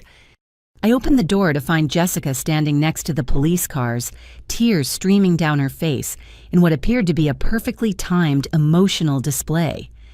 Officer Thompson, this woman has been threatening me and trying to break into my house. Ma'am, Mrs. Morrison here says you're preventing her from seeing her husband and that you've been spreading lies about her family situation. I stared at Jessica in disbelief. She's been pounding on my doors and windows, trying to force her way into my home. She says she was just trying to get your attention because you wouldn't answer her phone calls. Jessica stepped forward, still crying. Officer, I'm 6 months pregnant and terrified about where my family is going to live. Elisa invited us to stay in her house, but now she's changed her mind and won't even talk to us about working something out. That is completely false. I never invited anyone to live in my house. Officer Martinez consulted her notes. Ms. Morrison, weren't you the complainant in yesterday's breaking and entering case involving your parents? Yes, and Jessica is married to my brother, who was supposed to be the beneficiary of my parents' theft. I'm trying to save this family, Jessica protested. Gavin's parents made a mistake, but they were just trying to help us provide for our baby. Now, Elisa wants to send them to prison and leave us homeless out of spite. The manipulation was masterful. Jessica had positioned herself as the reasonable family member, trying to keep everyone together while painting me as the vindictive one, tearing everyone apart. Officer Martinez, this woman has no right to be on my property. Yesterday I learned that she has been orchestrating a scheme to steal my house, and today she's here trying to intimidate me into cooperating with that scheme. Orchestrating a scheme. Jessica's voice rose to a pitch that suggested outrage. I'm a pregnant woman whose husband lost his job. I haven't orchestrated anything. Gavin finally stepped forward. Actually, officers, that's not entirely accurate. Jessica turned to stare at him with an expression of shock and betrayal. "Gavin, what are you saying?" "I'm saying you haven't been completely honest with anyone about our financial situation or how this whole mess started." "Shut up, Gavin. You don't know what you're talking about." The mask was slipping. Jessica's vulnerable pregnant woman act was cracking under pressure. "Officers." Gavin continued, "My wife has been gambling online and has lost over $30,000 of our savings. She's the one who came up with the idea of asking to move into my sister's house, and she's the one who encouraged my parents to take action without getting Elisa's permission first." Jessica's face went through a rapid series of expressions: shock, rage, panic, and finally cold calculation. "That's a lie," she said flatly. "Gavin is having some kind of breakdown from the stress of unemployment. He's been making up stories and blaming me for problems that aren't my fault." Officer Thompson looked between them with obvious confusion. "Sir, are you saying your wife was involved in planning yesterday's incident?" "I'm saying she created the crisis that led to yesterday's incident, and then she manipulated my parents into believing they were helping solve a family emergency." "This is insane," Jessica exploded. "I'm 6 months pregnant. I can't even stay awake for more than a few hours at a time. How could I orchestrate some elaborate scheme?" "Because you've been staying awake all night, gambling instead of sleeping," Gavin replied quietly. The revelation hung in the air like a bomb that had just exploded. Jessica stared at Gavin with undisguised hatred. "You're going to regret this, Gavin. You're going to regret choosing her over your own wife and child." "I'm not choosing anyone over anyone. I'm just telling the truth." Officer Martinez stepped forward. "Mrs. Morrison, I'm going to need you to leave this property immediately. Ms. Morrison has asked you to leave, and you have no legal right to be here." "Fine, but this isn't over." Jessica looked directly at me. "You think you've won something, but you haven't. I know things about this family that could destroy all of you, and if you don't start cooperating with finding a solution that works for everyone, I'm going to make sure those things become public knowledge." "What things?" I asked, despite myself. Jessica smiled for the first time since arriving, a cold expression that didn't reach her eyes. "Ask your precious grandmother's neighbor about the missing jewelry. Ask your parents about their bankruptcy filing 2 years ago. Ask Gavin about the real reason he lost his job." With that, she turned and walked back to her car, leaving all of us staring after her in confusion and growing dread. As Jessica drove away, Officer Martinez turned to me. "Ms. Morrison, I think you need to speak with a lawyer immediately. This situation is becoming more complicated than a simple family dispute." "What do you mean?" "I mean, if this woman has been orchestrating fraud schemes and making threats, you need legal protection beyond what a restraining order can provide." Gavin looked devastated. "Elisa, I'm so sorry. I had no idea Jessica was capable of this level of manipulation." "We'll deal with family issues later," I said. "Right now I need to understand what kind of legal position I'm in." After the officers left, I called the law office of Sarah Williams, an attorney who specialized in family financial crimes. Her receptionist scheduled an emergency consultation for that afternoon. As I prepared for the meeting, I gathered every document I had found: the financial surveillance materials, the real estate communications, the quitclaim deed, and Eleanor's evidence about my grandmother's stolen money. But Jessica's parting words kept echoing in my mind. What missing jewelry? What bankruptcy filing? What was the real reason Gavin lost his job? I had thought I was beginning to understand the scope of my family's deception, but Jessica's threats suggested there were still secrets I hadn't uncovered. Secrets that could apparently destroy all of us. The law office of Sarah Williams occupied the 3rd floor of a modern building downtown, with floor-to-ceiling windows that offered a view of the city courthouse across the street. The symbolism wasn't lost on me as I sat in the waiting room, clutching my folder of evidence and trying to calm my racing heart. Sarah Williams was a woman in her early 50s with steel gray hair and sharp blue eyes that missed nothing. She had built a reputation defending clients in complex family financial crime cases, and her office walls were lined with legal awards and certificates that testified to her expertise. "Ms. Morrison," she said as she reviewed my documents, "what you've brought me suggests a pattern of financial manipulation and fraud that goes well beyond a simple family dispute. That's what I'm afraid of, and I think there might be even more that I don't know about yet. Tell me about the threats your sister-in-law made." I recounted Jessica's parting words about missing jewelry bankruptcy filings and secrets that could destroy the family. Sarah made notes on a yellow legal pad, occasionally asking clarifying questions. "Has anyone in your family ever mentioned financial difficulties or legal problems?" "Not directly, but my grandmother's neighbor told me that my parents had stolen $37,000 from my grandmother's medical fund before she died, and Gavin mentioned that his job loss might not have been as simple as he originally told me." Sarah leaned back in her chair, processing the information. "Ms. Morrison, I think we need to conduct a comprehensive investigation into your family's financial history. What you're describing suggests the possibility of a criminal enterprise rather than isolated incidents of theft." A criminal enterprise. Multiple family members engaging in coordinated fraud over an extended period. If that's what we're dealing with, you need protection beyond simple criminal charges for breaking and entering. Her phone rang and she answered with a brief, "Williams." After listening for a moment, she said, "Send him up immediately." "Ms. Morrison, that was my investigator. Your brother Gavin is downstairs asking to speak with you. He says he has information that's crucial to your case." "Should I talk to him?" "With me present, yes. If he's willing to provide testimony about the fraud scheme, it could strengthen your position considerably." Gavin appeared in Sarah's office doorway 5 minutes later, looking haggard and nervous. His clothes were rumpled, his hair uncombed, and he had the hollow-eyed appearance of someone who hadn't slept. "Elisa, thank you for agreeing to see me. I know you have every right to never trust me again." Sarah gestured for him to sit down. "Mr. Morrison, I'm Ms. Morrison's attorney. Anything you say here could potentially be used in legal proceedings.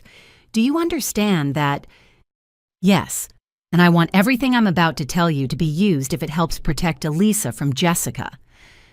"Protect me from Jessica how I asked." Gavin rubbed his face with his hands. "After Jessica left your house yesterday, she came home and told me that if I ever betrayed her like that again, she would destroy both of us. Then she showed me evidence that she's been planning this for much longer than I realized." "What kind of evidence?" "Photos, documents, recordings. Elisa, she's been investigating our entire family for months, collecting information that could be used as blackmail." Sarah leaned forward with interest. "Blackmail? How?" "She has photographs of me at my workplace doing things that could get me fired. She has recordings of phone conversations between Mom and Dad discussing financial problems they've never told anyone about. She has copies of legal documents that prove our parents are in much deeper financial trouble than anyone knows." "Gavin, what did you do at your workplace that could get you fired?" He looked ashamed. "I was stealing. Small amounts of cash from the register office supplies tools that I could sell online. I thought nobody would notice, but Jessica had been following me to work and photographing me taking things." "You were stealing from your employer." "I was desperate. Jessica's gambling had drained our savings. We were behind on rent, and I felt like I had to do something to keep us afloat. I know it was wrong, but I didn't see any other options." Sarah made notes rapidly. "Mr. Morrison, were you fired for theft or laid off due to budget cuts?" "Both, sort of. My supervisor noticed inventory discrepancies and started investigating. I panicked and confessed before he could prove anything. He agreed not to press charges if I resigned immediately, so it went on the books as a voluntary resignation rather than termination for cause." "And Jessica documented your theft." "She said she was trying to help me be more careful, that she wanted to show me how obvious my behavior was so I could avoid getting caught. But now I realize she was creating evidence she could use against me later." I felt sick. "Gavin, how long was Jessica following you and recording you?" "At least 3 months, maybe longer." She has videos of me taking money photos of me loading stolen merchandise into my car, even recordings of me talking to coworkers about how to avoid the security cameras. Sarah looked up from her notes. Mr. Morrison, do you believe your wife was planning to use this evidence to control your behavior? I know she was. Last night when I told her I was thinking about telling you the truth about our financial situation, she showed me a flash drive with all the evidence. She said if I caused any more problems for her, she would send copies to my former employer, to the police, and to our entire family. That's extortion, Sarah said flatly. It gets worse. She has similar evidence about Mom and Dad. My stomach dropped. What kind of evidence? Audio recordings of them discussing their bankruptcy, filing their plan to use Grandma Helen's death as an opportunity to improve their financial situation, and their research into your property value and income. Our parents discussed using Grandma Helen's death as a financial opportunity. Gavin nodded miserably. Jessica started recording their phone conversations months ago using an app on her phone. She would call them regularly to chat about family news, but she was actually gathering evidence about their financial problems and their resentment about your independence. Sarah was taking notes furiously. Mr. Morrison, does your wife have recordings of your parents discussing the plan to take your sister's house? Yes, hours of recordings. She has them talking about how you don't deserve such a large house, how they should have inherited Grandma Helen's property instead of you, how they could help you make better financial decisions if they had more control over your assets. She recorded them planning to steal my house. She recorded them being bitter about your success and talking about how unfair it was that you had so much while Gavin had so little. Then she used those recordings to convince them that taking your house would actually be doing you a favor by teaching you to be less selfish. I stared at Gavin in horror. She manipulated our parents using their own words against them. She's been manipulating all of us. She recorded me talking about feeling jealous of your career success. She recorded Mom complaining about how you never visit or call. She recorded Dad saying he thought you had become spoiled and entitled. Then she played those recordings back to each of us to prove that the other family members shared our negative feelings. Sarah set down her pen. Mr. Morrison, what you're describing is a sophisticated manipulation scheme designed to create conflict within your family while positioning your wife as the innocent victim caught in the middle. Exactly. And now she's threatening to release all of this evidence publicly if Elisa doesn't cooperate with finding a solution to our housing problem. What kind of solution is she demanding? Gavin looked directly at me with desperate eyes. She wants you to agree to let us move into your house, temporarily drop all charges against Mom and Dad, and provide financial support while I look for a new job. In exchange, she'll keep all the evidence private. And if I refuse, she'll destroy all of us. She'll send the theft evidence to my former employer and the police. She'll send the financial evidence about Mom and Dad to our extended family and their creditors. She'll release recordings that make all of us sound like terrible people conspiring against you. Sarah stood up and walked to her window, staring out at the courthouse across the street. Ms. Morrison, your sister-in-law, has created a situation where she holds all the leverage. She can destroy your family members' reputations and legal standing, while positioning herself as the victim of their failed scheme. So what are my options? We fight back. We gather our own evidence, we expose her manipulation tactics, and we turn her weapons against her. How? Sarah turned back to face us with a determined expression. We give her exactly what she's offering everyone else, the truth, but we make sure our version of the truth is documented, verified, and legally protected. What do you mean? I mean, we're going to investigate Jessica Morrison as thoroughly as she's investigated your family. And we're going to find evidence that proves she's been running a criminal enterprise disguised as family drama.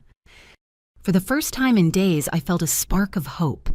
Jessica had been playing a game where she made the rules and held all the cards.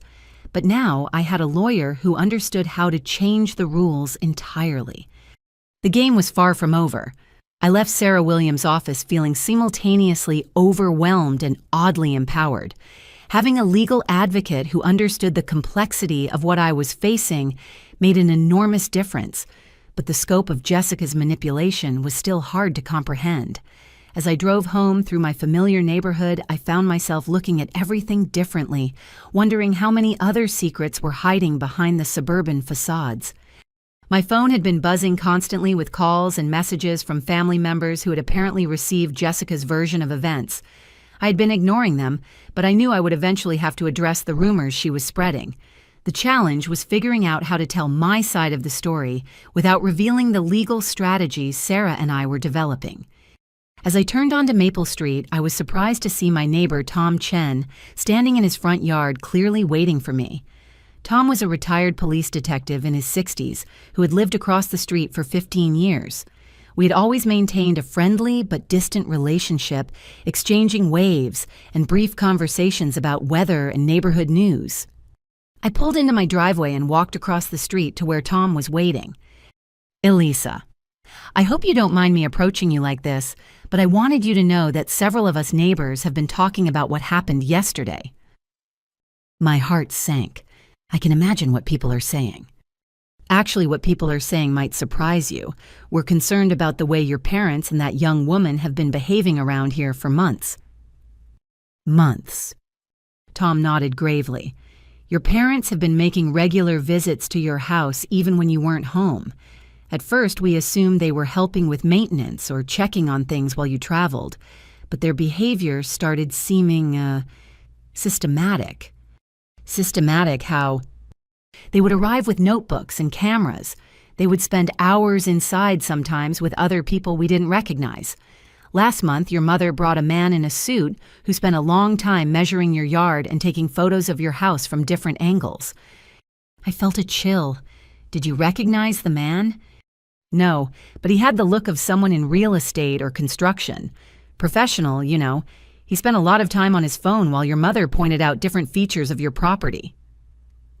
This was exactly what Eleanor had described happening to my grandmother Patricia, bringing strangers to evaluate property without the owner's knowledge. Tom, did you ever see my sister-in-law Jessica during these visits? The pregnant woman, yes, several times. She would sit in the car for hours while your parents worked inside talking on her phone. My wife Susan started to notice her because she seemed to be arguing with someone during these phone calls. Lots of animated gestures and raised voices. Did you hear any of what she was saying? Susan did. She was working in our front garden one afternoon when the woman's voice got particularly loud. Susan heard her saying things like, "She'll never agree to it voluntarily," and "We need to present her with a situation she can't refuse." My suspicions about Jessica's central role in planning this scheme were being confirmed by independent witnesses. Is Susan available to talk about what she heard? Absolutely. She's been wanting to tell someone about it for weeks, but we weren't sure if we should get involved in family business. When we saw the police cars yesterday, we realized this was more serious than family drama. Susan Chen was a retired elementary school teacher with the sharp observational skills that came from managing classrooms full of children for 30 years. She invited me into their kitchen and immediately began pulling out a small notebook. "I started keeping records after the third or fourth suspicious visit," she explained. "My teacher instincts told me something wasn't right about the whole situation." She flipped through pages of neat handwriting organized by date and time. The scope of surveillance was remarkable. April 15th, Patricia and Harold arrived at 10:30 a.m. with moving boxes and spent 3 hours inside. Patricia took photos of all the rooms while Harold made measurements. May 2nd, same routine, but this time Patricia brought a younger man with a clipboard who seemed to be cataloging items room by room. May 20th, Jessica arrived alone and sat outside for 2 hours making phone calls and taking photos of the house from different angles. June 8th, all 3 of them arrived together. Jessica went inside while Patricia and Harold stood in the yard having what appeared to be an intense conversation about money. Susan looked up from her notes. "Elisa, they weren't just visiting your house. They were conducting business meetings about your house." What kind of business meetings? Planning sessions, strategy discussions. On June 15th, I heard Jessica telling someone on the phone that Phase 1 was complete and they were ready to move to Phase 2. She specifically mentioned that you would be out of the picture for a full week in November. I was in Denver for a conference last week. Exactly. She knew your travel schedule months in advance. Tom rejoined our conversation from the living room where he had been making phone calls. Elisa, I've been talking to other neighbors, and you need to hear what they've observed. Other neighbors notice things too. Maria Santos, who runs the corner market, says your mother has been asking detailed questions about your shopping habits, your work schedule, and whether you seem happy living alone. Questions like whether you buy groceries for one person or multiple people, whether you seem lonely when you shop, whether you've ever mentioned wanting roommates or family nearby. The level of surveillance was staggering. My family had been studying my life like researchers preparing for an experiment. There's more, Tom continued. Bill Murphy, the mail carrier, says your parents approached him several months ago asking about your mail delivery. They wanted to know if you received a lot of bills, whether you seemed financially stressed, and if you ever had mail forwarded when you traveled. They were investigating my finances through my mail carrier. Susan nodded. It gets worse. Your mother told Maria Santos that you had asked her to help you find roommates because you were struggling with the mortgage payments. That's completely untrue. We know. Maria mentioned it to me because she was surprised given that you've never seemed to have money problems. But your mother was very convincing about it. I realized that Patricia had been laying groundwork for months creating a narrative in the neighborhood that would support their eventual theft. If anyone questioned why Gavin and Jessica were suddenly living in my house, the neighbors would already believe I had been seeking roommates due to financial difficulty. Did anyone else witness anything unusual? Tom consulted his own notes. Janet Wilson, 2 houses down, saw your father measuring your windows and doors on multiple occasions. She thought maybe you were having security upgrades done. Frank Rodriguez noticed that your parents had spare keys made at the hardware store in May. They told him they were house-sitting while you traveled. And Mrs. Patterson observed Jessica taking photos of your house at night, using the flash on her phone to illuminate different architectural features. The conspiracy was much larger than I had realized. My family hadn't just been planning to steal my house. They had been conducting a comprehensive intelligence operation against me for months. What made you all decide to share this information with me today? Susan and Tom exchanged glances. Susan spoke first. When we saw the police cars yesterday, we realized we might have been witnessing criminal activity without understanding what was happening. We felt guilty for not speaking up sooner. Plus, Tom added, that young woman came back this afternoon and started going door to door telling neighbors that you had invited her family to live with you, but then changed your mind and called the police out of spite. She's still spreading lies about me. She's trying to turn the neighborhood against you. She told Maria that you had promised to help with the baby, but then decided you were too selfish to follow through. Susan shook her head in disgust. The manipulation is breathtaking. She presents herself as this vulnerable pregnant victim while painting you as a cruel, selfish person who would rather see her own family homeless than share your resources. But we've been watching this situation develop for months, Tom said. We know she's been part of the planning from the beginning. She's not a victim, she's an architect. Are you willing to provide this information to the police and my lawyer? Absolutely, Susan replied immediately. We should have spoken up months ago when we first realized something suspicious was happening. We won't make that mistake again. Tom nodded in agreement. I spent 30 years in law enforcement, and this has all the hallmarks of a sophisticated fraud scheme. Your family was planning to steal your property, but they were also creating documentation and witness testimony to make the theft appear legitimate. What do you mean?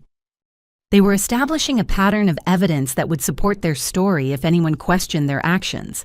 Financial hardship, family crisis, generous sister, offering help that she later reneged on. If they had succeeded in taking your house, they would have had a neighborhood full of witnesses ready to testify that you had agreed to the arrangement. The realization was chilling.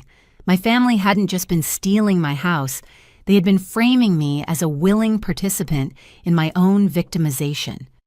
As I walked back to my house, I noticed other neighbors watching from their windows and yards. Word was spreading through the community that something significant was happening on Maple Street.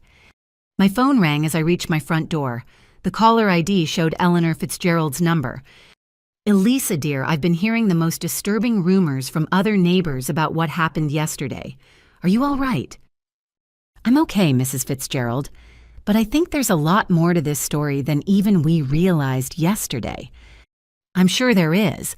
Your grandmother always said Patricia was capable of more deception than people realized, but I'm calling with some good news." "Good news?" "I've been talking to other friends of Helen's people who knew your family during her final years. Several of them have information about your parents' financial problems and their treatment of your grandmother that you need to hear." "What kind of information?" "Information that proves this pattern of behavior goes back much further than we discussed yesterday. Helen wasn't their first victim, Elisa. She was just their most recent one before you." As the sun set over my neighborhood, I realized that the community I had lived in for 3 years was rallying to support me in ways I had never expected. People I barely knew were coming forward with evidence that could help protect me from my own family's fraud scheme. But Eleanor's words suggested that even this expanded understanding of the situation was just the beginning. My parents and Jessica had apparently been running criminal enterprises for years, targeting vulnerable family members and manipulating entire communities to cover their tracks. Tomorrow I would share all of this new evidence with Sarah Williams and Detective Martinez. Tonight I would finally feel secure in my own home, knowing that I had allies watching out for me. My family had tried to isolate me to make me an easier target. Instead, they had united my community in support of justice and truth. That realization gave me more strength than any legal strategy or evidence folder ever could. The next morning brought a call from Detective Martinez that would change everything I thought I knew about the scope of my family's crimes. "Ms. Morrison, we need you to come to the station immediately. Our financial crimes unit has been investigating the evidence you provided, and they've uncovered some disturbing information that goes far beyond the break-in at your house." "What kind of information?" "Information that suggests your parents and sister-in-law have been running a systematic fraud operation for several years. We're talking about identity theft, financial exploitation, and conspiracy charges that could result in federal prosecution." An hour later, I sat in a sterile conference room at the police station surrounded by boxes of documents and computer printouts. Detective Martinez was joined by Agent Rebecca Foster from the FBI's White-Collar Crime Division and a forensic accountant named David Park who specialized in family financial fraud cases. "Ms. Morrison." Agent Foster began, "What started as a simple breaking and entering case has revealed what appears to be an ongoing criminal enterprise. We need to walk you through what we've discovered." David Park opened the first box of documents. "We've been analyzing the financial surveillance materials you found in your home office. The level of detail suggests your parents had been conducting identity monitoring on you for over 2 years. Identity monitoring? They had access to your credit reports, bank statements, employment records, and tax returns. This goes far beyond the casual financial oversight you might expect from concerned parents." Agent Foster pulled out a series of printed emails. "We also found correspondence between your mother and multiple financial institutions, where she attempted to gain access to accounts in your name. She tried to access my bank accounts, unsuccessfully in most cases, but the attempts are documented. She contacted your mortgage company claiming to be calling on your behalf about payment modifications. She called your credit card companies asking about increasing credit limits. She even applied for a home equity line of credit using your property as collateral." My stomach dropped. "Did the home equity application go through?" "No, because the bank required your physical presence and signature. but the application included forged documentation suggesting you had authorized her to act on your behalf. Detective Martinez opened another folder. Ms. Morrison, were you aware that your parents filed for bankruptcy 2 years ago? No, I had no idea. The filing shows debts of over $120,000, mostly credit card debt and medical bills. But here's what's interesting. The timeline of their financial problems corresponds exactly with the timeline of increased surveillance on your finances. David Park spread out a series of charts and graphs. We can track a clear pattern. As your parents' debts increased, their monitoring of your assets became more systematic and aggressive. They were essentially treating your property and income as solutions to their financial crisis. But what about Jessica? Where does she fit into all this? Agent Foster smiled grimly. Jessica Morrison is where this case gets really interesting. We've been investigating her background, and she's not the innocent, pregnant victim she appears to be. She pulled out a thick file labeled Jessica Chen Morrison Financial History. Your sister-in-law has a criminal record in 3 states for fraud and identity theft. She's been arrested for credit card fraud in California, check fraud in Nevada, and gambling-related financial crimes in Arizona. Criminal record, but she and Gavin have only been married for 2 years, which is exactly when she arrived in your state and began her surveillance of your family. Ms. Morrison, we believe Jessica identified your family as targets and orchestrated her relationship with your brother specifically to gain access to your family's financial resources. The room seemed to spin around me. You're saying she married Gavin as part of a fraud scheme. We're saying she researched your family's financial situation before beginning a relationship with your brother. She knew about your property ownership, your parents' financial problems, and your grandmother's recent death before she ever met Gavin. Detective Martinez pulled out a series of photographs. These are surveillance photos from Jessica's previous fraud cases. She has a pattern of targeting families with real estate assets and elderly relatives with inheritances. David Park consulted his notes. In California, she convinced a boyfriend's family to let her manage their elderly father's finances. She stole $68,000 before disappearing. In Nevada, she married a man whose mother had recently inherited property. She manipulated the family into signing over power of attorney, then liquidated the assets and fled the state. In Arizona, she targeted a family dealing with a gambling addiction. She convinced them she could help solve their financial problems, then use their desperation to gain control of their assets. Agent Foster leaned forward. Ms. Morrison, your sister-in-law, is what we call a family infiltrator. She specializes in identifying vulnerable families, embedding herself through romantic relationships, and then orchestrating elaborate schemes to steal their assets. But the pregnancy, is that even real? The pregnancy is real, but it's also strategic. Jessica has used pregnancy as emotional leverage in every one of her previous schemes. The expectation of a grandchild makes family members more willing to share resources and less likely to question suspicious behavior. Detective Martinez pulled out another file.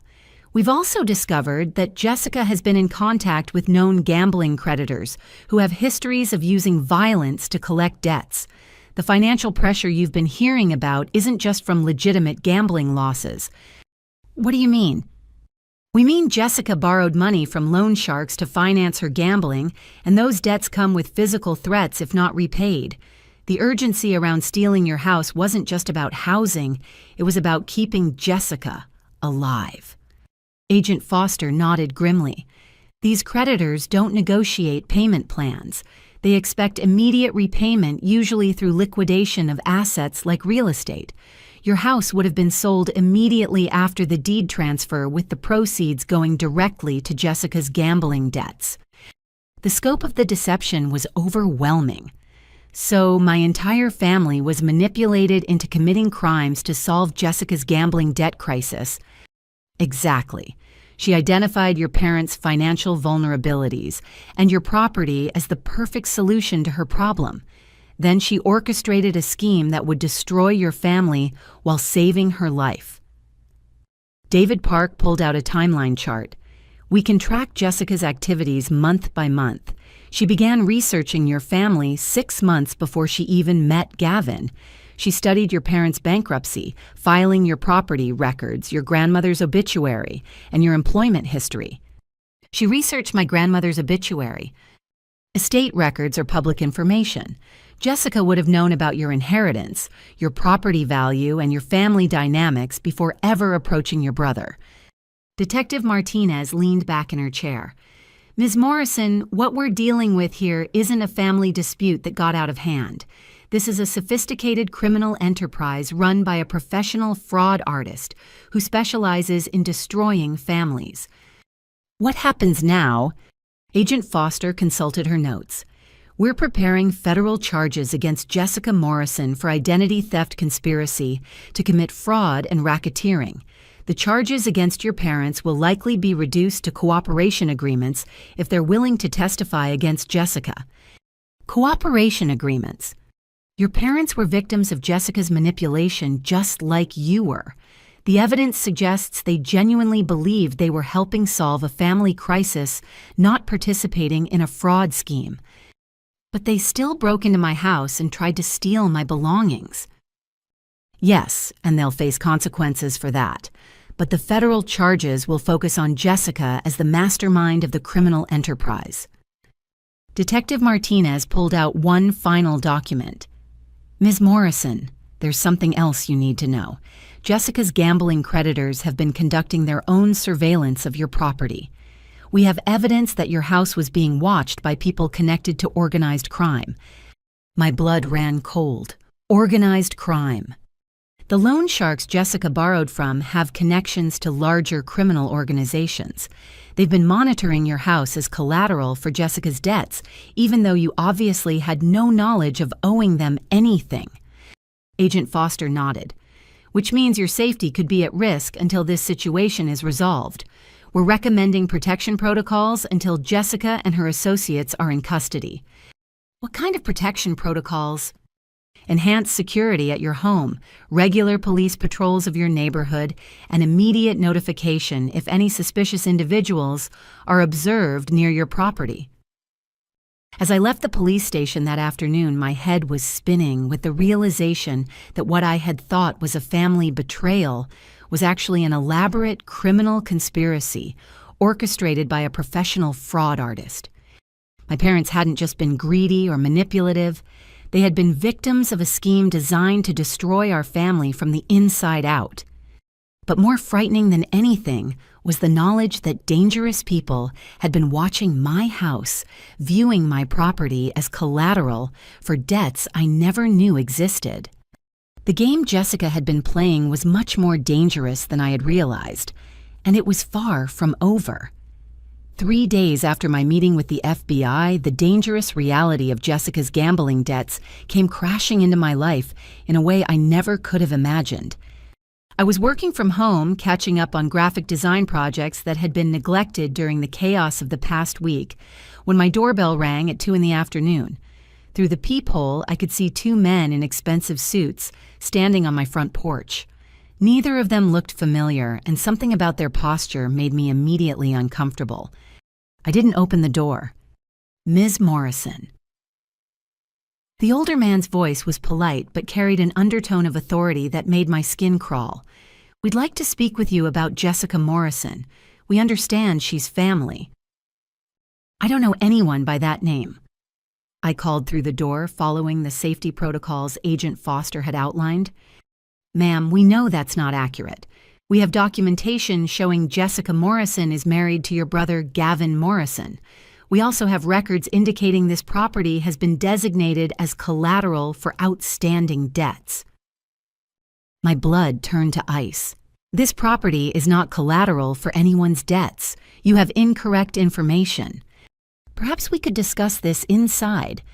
We're reasonable people, Ms. Morrison. We prefer to resolve financial matters through conversation rather than other methods. I immediately called 911, speaking quietly so the men outside wouldn't hear me. I have 2 unknown men at my front door claiming my house is collateral for someone else's gambling debts. I need police assistance immediately. Are you in immediate danger? I don't know. They're being polite but threatening, and they're connected to organized crime, according to the FBI. Officers are en route. Stay inside and don't open the door. Through my living room window, I could see the men walking around my house, examining my security cameras and making notes in small notebooks. They moved with the casual confidence of people who were used to intimidating others. My phone rang. The caller ID showed an unknown number with a Nevada area code. Ms. Morrison, this is Vincent Romano. I believe my associates are currently at your residence. Mr. Romano, I don't know who you are or why you think you have any connection to my property. I'm the person Jessica Morrison owes $82,000 to plus interest and penalties. That amount is now $96,000 and growing daily. Jessica Morrison's debts have nothing to do with me. Actually, they do. Jessica used your property as collateral when she borrowed money from my organization 6 months ago. We have documentation showing she presented herself as a co-owner of the property at 1247 Maple Street. She's not a co-owner. She's never been a co-owner. She has no legal claim to my house whatsoever. That may be true, Ms. Morrison, but our agreement was with someone who claimed to have authority over that property. When she borrowed our money, she assured us that the property could be liquidated if necessary. Mr. Romano, Jessica Morrison lied to you. She has no authority over my property, no legal claim to it, and no right to use it as collateral for anything. Perhaps, but that creates a problem for both of us. Jessica borrowed money in good faith using what she claimed was legitimate collateral. If that collateral doesn't exist, she still owes the money and we still need to collect it. That's between you and her. Leave me out of it. I'm afraid it's not that simple. When people borrow money from our organization using fraudulent collateral, we typically hold everyone connected to the fraud responsible for repayment. Everyone connected. I had nothing to do with Jessica's borrowing. You're her sister-in-law. You're family. In our business, family members are responsible for each other's debts.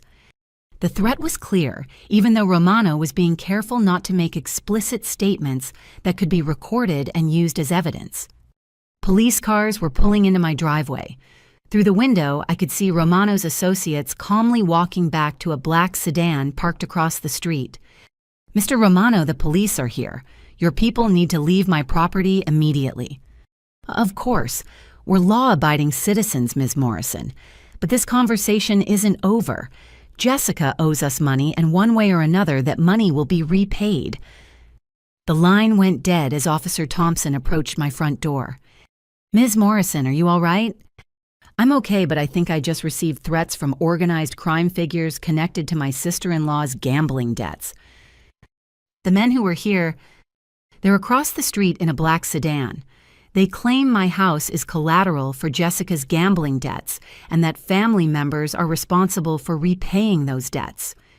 Officer Thompson immediately radioed for backup and approached the sedan. I watched from my window as he spoke with the two men for several minutes before returning to my house. Ms. Morrison, those men claim they're private investigators working on behalf of a financial services company. They showed me business cards and identification. Did the identification look legitimate? As far as I could tell, yes. But that doesn't mean their claims about your property are legitimate. Officer Thompson, the FBI, told me that Jessica Morrison has connections to loan sharks and organized crime. These men are probably not legitimate private investigators. We'll run their license plates and identification information through our databases. In the meantime, I'm going to recommend that you contact Agent Foster immediately and consider staying somewhere else until this situation is resolved. After the officers left, I called Agent Foster and reported the encounter. Her response was immediate and alarming. Ms. Morrison Vincent Romano is a known associate of the Castellano crime family. He's been under federal investigation for loan sharking and extortion for 3 years. So these are definitely not legitimate debt collectors. Definitely not. And the fact that he contacted you directly means Jessica's debts are significant enough to warrant personal attention from high-level criminals. How much danger am I in? Significant danger. Romano's organization doesn't typically make social calls. They were assessing your property and your security measures. What do I do? First, you need to leave your house immediately. We're arranging protective custody until we can arrest Jessica and build a case against Romano's organization. Protective custody. A safe location with federal protection. Romano's people won't hesitate to use violence if they believe it will help them collect Jessica's debts. But why me? Why not Gavin? He's Jessica's husband. Because Gavin doesn't own property worth $96,000. You do. From their perspective, you're the logical target for debt collection. 2 hours later, I was sitting in an FBI safe house 30 miles outside the city, surrounded by federal agents, and trying to process the fact that my life had been completely upended by my sister-in-law's criminal activities. Agent Foster briefed me on the situation. We've been tracking Romano's organization for years, but we've never had solid evidence connecting them to specific crimes. Jessica's case gives us the opportunity to build a federal case against them. How? Jessica borrowed money using fraudulent collateral, which constitutes federal fraud. Romano's threats against you constitute extortion. If we can get Jessica to cooperate, we can use her testimony to prosecute the entire organization. Will Jessica cooperate? She doesn't have much choice. We arrested her 3 hours ago on federal fraud charges.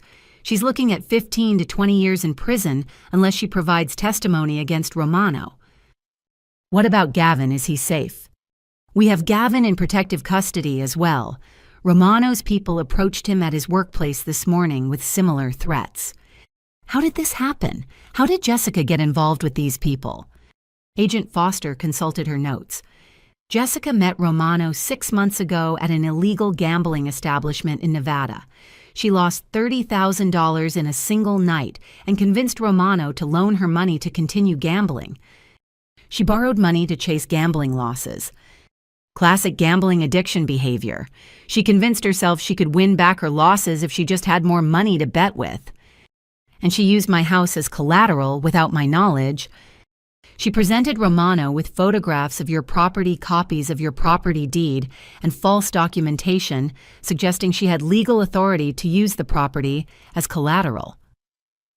Where did she get copies of my property deed? Your parents provided them. They thought they were helping Jessica research housing options for your brother's family. They had no idea she was using the documents to secure loans from criminals. The manipulation was staggering. Jessica had used my parents' access to my property documents to commit fraud against organized crime, then manipulated my entire family into stealing my house to cover her crimes. Agent Foster, how long will I need to stay in protective custody? Until we can arrest Romano and his associates. We're hoping Jessica's testimony will give us enough evidence for federal racketeering charges. And if Jessica doesn't cooperate, Agent Foster's expression was grim. Then Romano will continue to view your property as legitimate collateral, and your family will remain in danger indefinitely. As night fell over the safe house, I realized that Jessica's crimes had endangered not just our family's relationships, but our lives. Her gambling addiction had connected us to dangerous people who wouldn't hesitate to use violence to collect what they believed was owed to them. The stakes of this situation were higher than I had ever imagined. This wasn't just about family betrayal or financial fraud anymore. This was about survival. 5 days into protective custody, I received a call from Sarah Williams with news that would fundamentally change the trajectory of the case. Elisa, your parents have agreed to a plea bargain that includes full cooperation with the federal investigation. They're going to testify against Jessica in exchange for reduced charges. What kind of reduced charges? Community service restitution payments and mandatory financial counseling. They'll avoid jail time if they provide complete testimony about how Jessica manipulated them into participating in the house theft. I was sitting in the sterile living room of the FBI safe house, watching federal agents monitor security cameras and communication systems. The past week had felt like living in a spy movie, except the danger was real and the consequences were permanent. Sarah, Are you saying my parents are finally willing to admit they were manipulated? More than that. They're willing to admit they were victims of a sophisticated fraud scheme. Your mother broke down during questioning yesterday and revealed the full scope of Jessica's emotional manipulation. What do you mean? Jessica convinced your parents that you had asked her to approach them about the housing situation. She told them you were too embarrassed to ask for help directly, but that you really wanted family nearby. She made them believe I wanted them to take my house. She made them believe you wanted to help but were too proud to admit it. She showed them edited text message conversations and fake emails that made it appear you had been discussing the situation with her privately. The manipulation was even more elaborate than I had realized. Fake emails. Jessica had created a Gmail account using a variation of your name and had been sending emails to herself pretending to be you. She showed these fake conversations to your parents as proof that you were secretly supportive of the housing arrangement. How did they not realize the emails were fake? Because Jessica is extremely skilled at this kind of manipulation. She had studied your communication style, your vocabulary, even your schedule patterns to make the fake emails appear authentic. Agent Foster, who had been listening to my conversation, gestured for the phone. Ms. Morrison, may I speak with your attorney?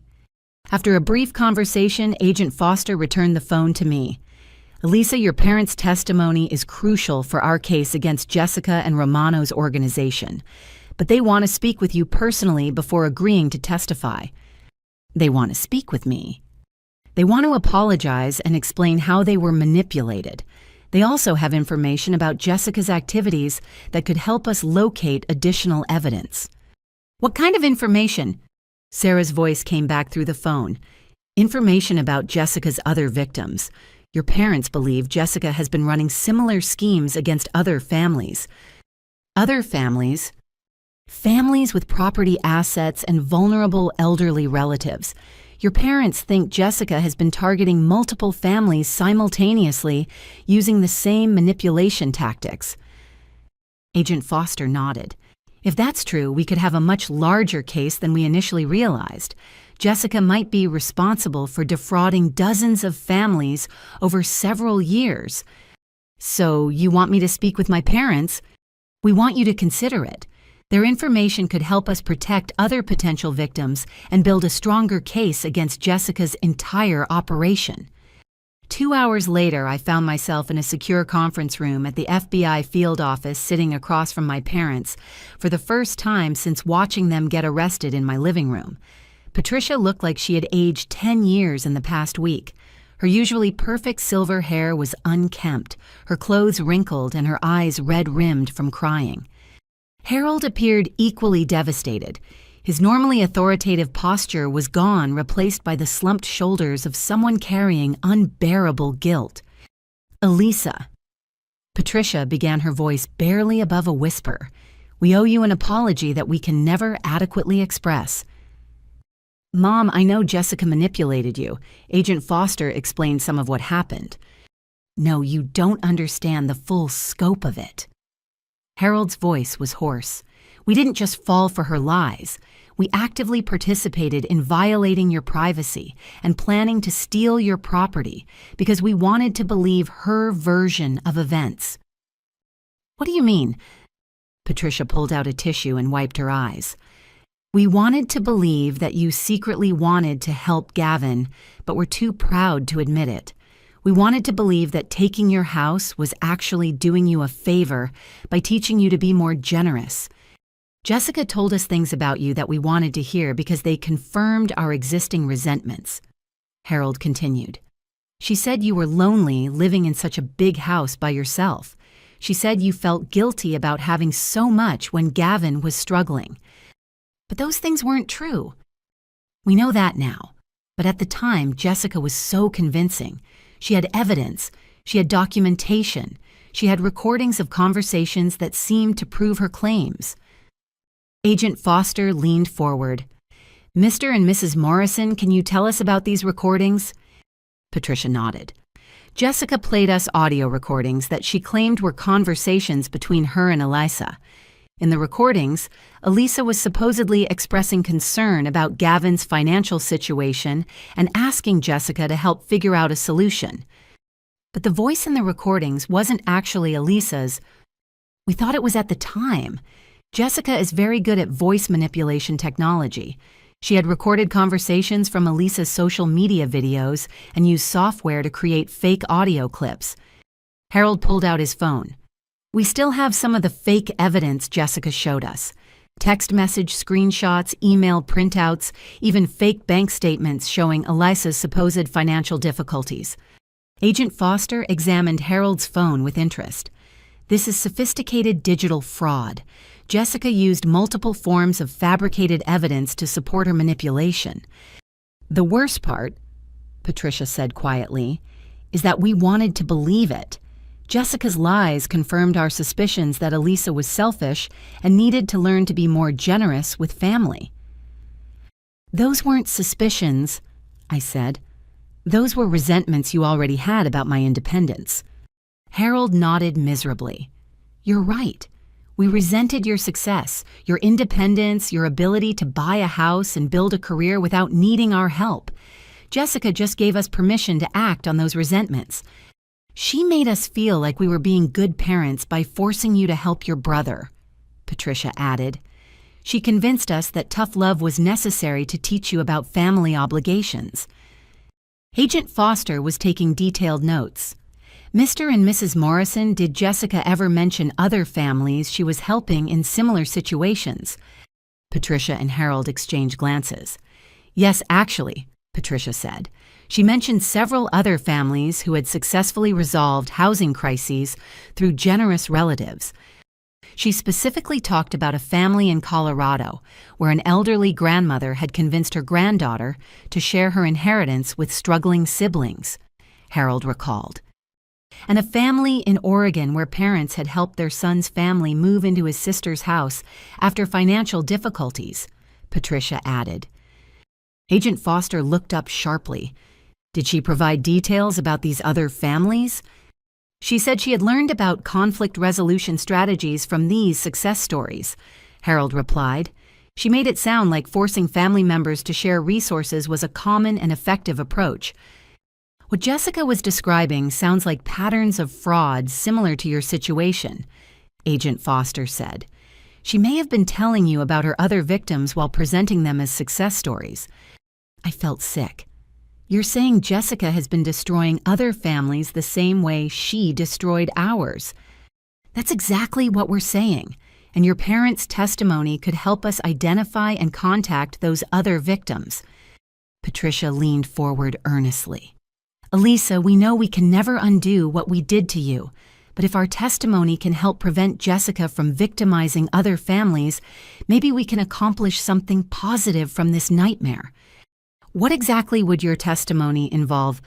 Harold consulted notes he had prepared. Complete documentation of Jessica's manipulation tactics, copies of all the fake evidence she provided, detailed timelines of how she convinced us to violate your privacy and plan the house theft. We're also prepared to testify about Jessica's connections to the gambling creditors, Patricia added. She told us about owing money to business associates who expected repayment through real estate liquidation. Agent Foster nodded approvingly. That testimony could be crucial for prosecuting Romano's organization. There's something else, Harold said quietly. Jessica mentioned that she had backup plans in case the house theft didn't work. She had researched other properties owned by family members that could serve as alternative collateral. Other properties. Your Uncle Tom's farm in Pennsylvania, your cousin David's condo in Florida. Jessica had been conducting financial surveillance on our entire extended family, looking for assets that could be used to pay her gambling debts. The scope of Jessica's criminal enterprise was staggering. She hadn't just targeted our immediate family, she'd been planning to victimize our entire extended family network. Agent Foster. I said, if my parents cooperate fully with your investigation, what happens to Jessica? With their testimony, plus the evidence we've gathered about her previous fraud schemes and her connections to Romano's organization, Jessica is looking at federal charges that could result in 25 to 30 years in prison. And Romano, if we can prove he was using intimidation tactics to collect on fraudulent loans, he could face federal racketeering charges. I looked at my parents, seeing them clearly for the first time in years. They weren't master criminals or evil conspirators. They were flawed, resentful people who had been expertly manipulated by a professional fraud artist. "I'll support your cooperation with the investigation," I told them, "but our family relationship is going to require a lot of work to repair." Patricia began crying again. "We understand. We'll do whatever it takes to earn your trust back, even if it takes the rest of our lives." Harold nodded. "We destroyed the most important thing we had, our relationship with our daughter, but maybe we can help prevent Jessica from destroying other families too." As we left the FBI office that afternoon, I realized that my parents' decision to cooperate with the investigation marked the beginning of a very long journey toward family healing. But for the first time since this nightmare began, justice seemed possible.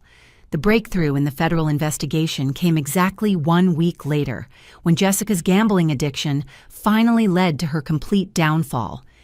I was in protective custody when Agent Foster called with news that would change everything. Jessica Morrison attempted to flee the country this morning. She was arrested at the airport carrying fake identification and $73,000 in cash. $73,000. Where did she get that much money? She liquidated assets that belonged to other victims.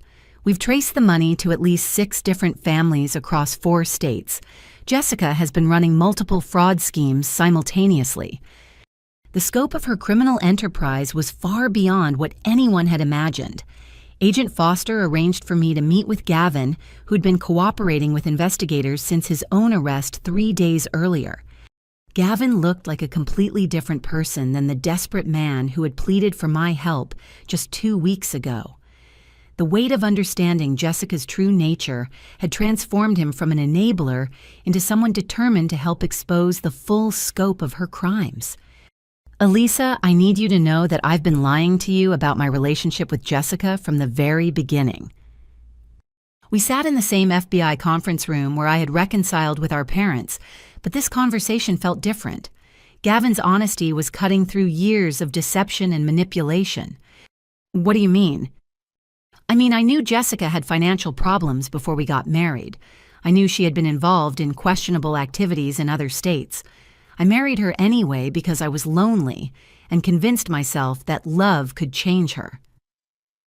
"You knew she was a criminal." I knew she had been arrested for fraud in California. She told me it was a misunderstanding, that she had been trying to help a boyfriend's family and had been unfairly prosecuted. I wanted to believe her story because I was in love with the person I thought she was. "But you didn't know about her targeting our family specifically." Gavin shook his head. "Not initially. But about 6 months ago, I started noticing that she knew things about you and our parents that I had never told her. Details about your income, your house, your travel schedule." "What kind of details?" "She knew exactly how much your mortgage payment was, even though I had never mentioned it. She knew about Grandma Helen's will and your inheritance, even though we had never discussed it. She knew about Mom and Dad's financial problems, even though they had never told anyone." "And you didn't think that was suspicious?" "I was scared to think too hard about it. By that time, Jessica was pregnant, and I was terrified of losing her. I convinced myself that families talk about these things, and maybe she had just been paying closer attention than I had." Agent Foster consulted her notes. "Mr. Morrison, when did you first realize your wife was actively planning to steal your sister's property?" "The night before the moving trucks arrived. Jessica was on the phone very late talking to someone about finalizing the transfer and making sure the timeline was maintained. When I asked her about it, she said she was coordinating with Mom and Dad about the move. But something about her explanation didn't feel right. She seemed nervous in a way that was different from her usual anxiety about money. She kept checking her phone and looking out windows like she was expecting something to go wrong." Did you confront her about your suspicions? Gavin's face crumpled. I should have. I should have called you immediately and warned you what was happening. But I was terrified that if I interfered with Jessica's plans, she would leave me and take the baby. So you allowed your family to commit crimes because you were afraid of losing Jessica. Yes, and I'll regret that choice for the rest of my life. Agent Foster leaned forward. Mr. Morrison, your wife abandoned you yesterday when the federal charges were filed. She emptied your joint bank account and attempted to flee the country without informing you of her plans. I know. She left me a note saying that I was too weak to handle the real world and that she needed to protect herself and the baby from my family's dysfunction. How do you feel about her abandonment? Gavin was quiet for several minutes.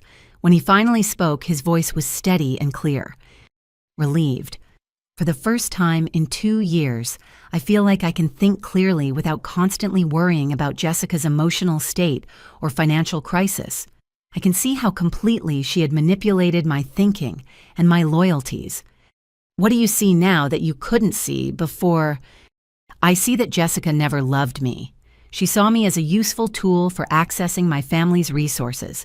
The pregnancy, the marriage, even the emotional intimacy we shared was all calculated manipulation designed to make me compliant with her fraud schemes.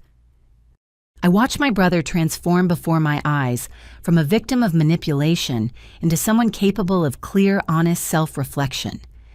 Gavin, what about the baby? Are you prepared to raise a child whose mother is going to prison for multiple felonies? Yes. Whatever Jessica's crimes, this baby is innocent and deserves a stable, loving parent. I'm prepared to seek full custody and provide the kind of family stability that Jessica never experienced. Agent Foster smiled approvingly.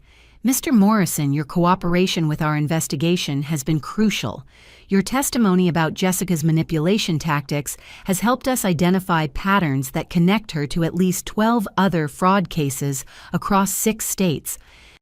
12 other families that Jessica targeted using similar manipulation strategies. She would research families with property assets and elderly relatives, then engineer romantic relationships with family members who could provide access to financial information. She's been doing this professionally for years. For at least 5 years, possibly longer.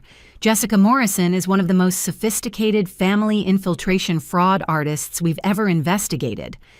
Gavin shook his head in amazement. I can't believe I was married to someone like that without realizing what she was. You weren't the only one she fooled, Agent Foster replied.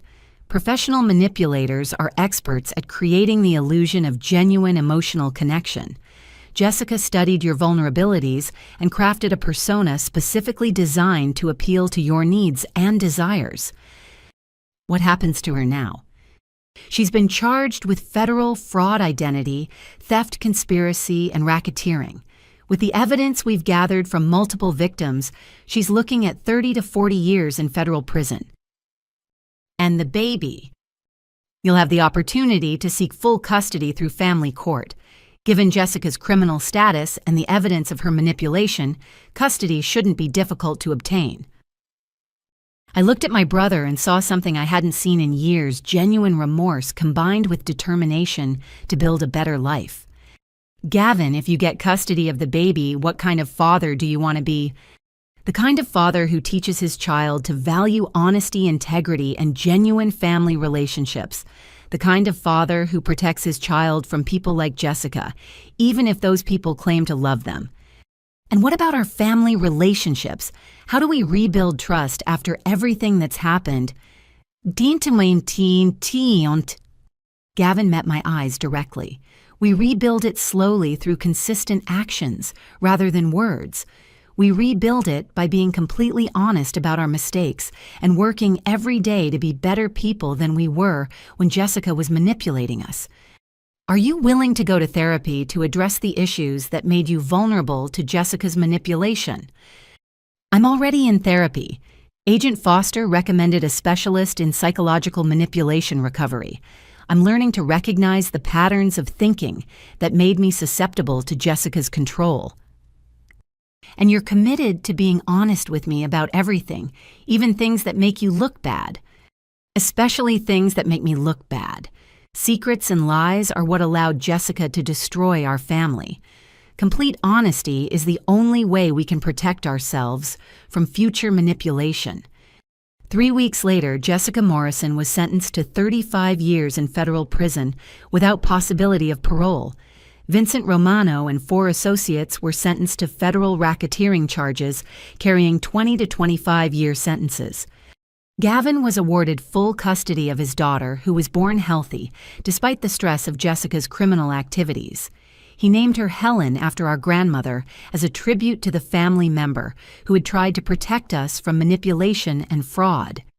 Our parents completed their community service requirements and began family therapy sessions designed to address the resentments and vulnerabilities that Jessica had exploited. As for me, I finally felt safe returning to my house on Maple Street, protected by the knowledge that Jessica and her criminal associates would never again be able to threaten my family or my property. The house felt different now, not because of any physical changes, but because it was no longer just my refuge from the world. It had become the foundation for rebuilding genuine family relationships based on honesty, respect, and mutual support, rather than manipulation and exploitation. 6 months after Jessica's sentencing, I stood in my grandmother Helen's kitchen preparing Sunday dinner for my slowly healing family. The afternoon sunlight streamed through the windows I had cleaned that morning, illuminating the dining table where 4 generations of my family had shared meals, arguments, celebrations, and now the careful work of rebuilding trust. My house had been transformed from a symbol of division into a gathering place for genuine reconciliation.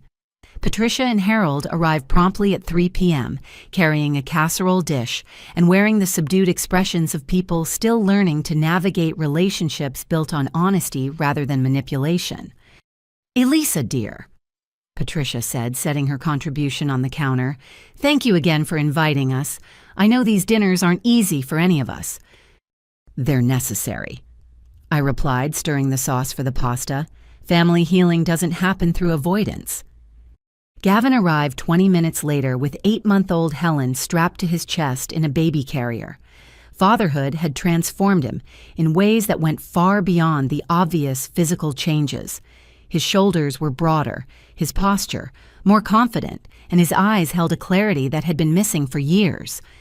"How's my favorite niece?" I asked, gently stroking Helen's soft cheek. "She's been asking about her Aunt Elisa all week," Gavin said with a grin. "Well, not in words yet, but I can tell." Baby Helen gurgled happily, reaching for my hair with tiny fingers that seemed to find everything fascinating. Watching my brother interact with his daughter, I could see how completely he had embraced the responsibility of breaking the cycle of manipulation and dysfunction that had characterized our family for so long. "Any word from Jessica's lawyer about the custody appeal?" Harold asked as we settled around the dining table. "The appeal was denied," Gavin replied matter-of-factly. "Jessica's conviction for defrauding multiple families made the custody decision straightforward. Helen will grow up without ever being subjected to her mother's manipulation." "I'm sorry that Helen will grow up without knowing her mother," Patricia said quietly.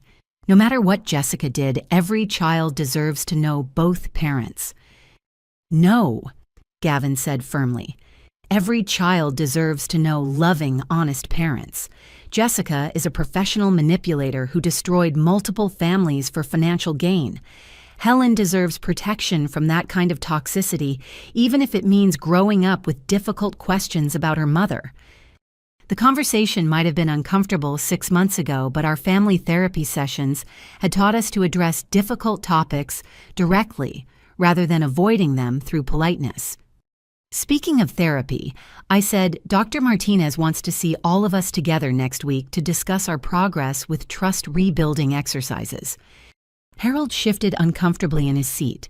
"Those exercises are challenging. Yesterday, she had your mother and me write letters acknowledging every boundary we violated during the Jessica situation." "How many boundaries did you identify?" I asked. Patricia consulted a small notebook she had been carrying to therapy sessions. 17 major violations, including financial surveillance, property invasion, emotional manipulation, and conspiracy to commit theft. 17 major violations in less than 6 months, I repeated. That's a significant pattern of behavior. It is, and acknowledging that pattern is helping us understand how easily we were manipulated by Jessica. She didn't create our willingness to violate your autonomy. She just gave us permission to act on existing resentments. Harold nodded. Dr. Martinez helped us see that Jessica was successful because we already believed you were selfish and needed to be taught lessons about family obligation. She just provided the framework for acting on those beliefs. And how do you feel about those beliefs now? Patricia set down her fork and looked directly at me. I feel ashamed that I ever thought your success and independence were character flaws rather than admirable achievements. I feel horrified that I was willing to steal your security to prove a point about family loyalty. More than that, Harold added, I feel grateful that you've given us the opportunity to rebuild our relationship based on respect for who you actually are, rather than resentment about who we thought you should be. Baby Helen chose that moment to reach across the table toward the centerpiece, babbling happily and completely oblivious to the serious conversation happening around her. Her innocent joy provided a perfect reminder of why this difficult work was worthwhile. Uncle Tom stopped by yesterday. I mentioned referring to my neighbor who had provided crucial testimony during the investigation. He wanted you both to know that the entire neighborhood supports your efforts to make amends for what happened. The neighborhood knows about our therapy, Patricia asked with concern. The neighborhood knows that you're taking responsibility for your actions and working to repair the damage you caused. They also know that Jessica manipulated our entire family, not just you. What do they think about the manipulation? They think Jessica was one of the most dangerous people they've ever encountered. Mrs. Fitzgerald told me yesterday that Jessica reminds her of con artists she used to read about in crime novels, except Jessica was targeting families instead of individual victims. Gavin adjusted Helen's position in his arms. Have you heard anything about Jessica's other victims? Agent Foster called last week with an update. They've identified 16 families across 8 states that Jessica defrauded using similar tactics.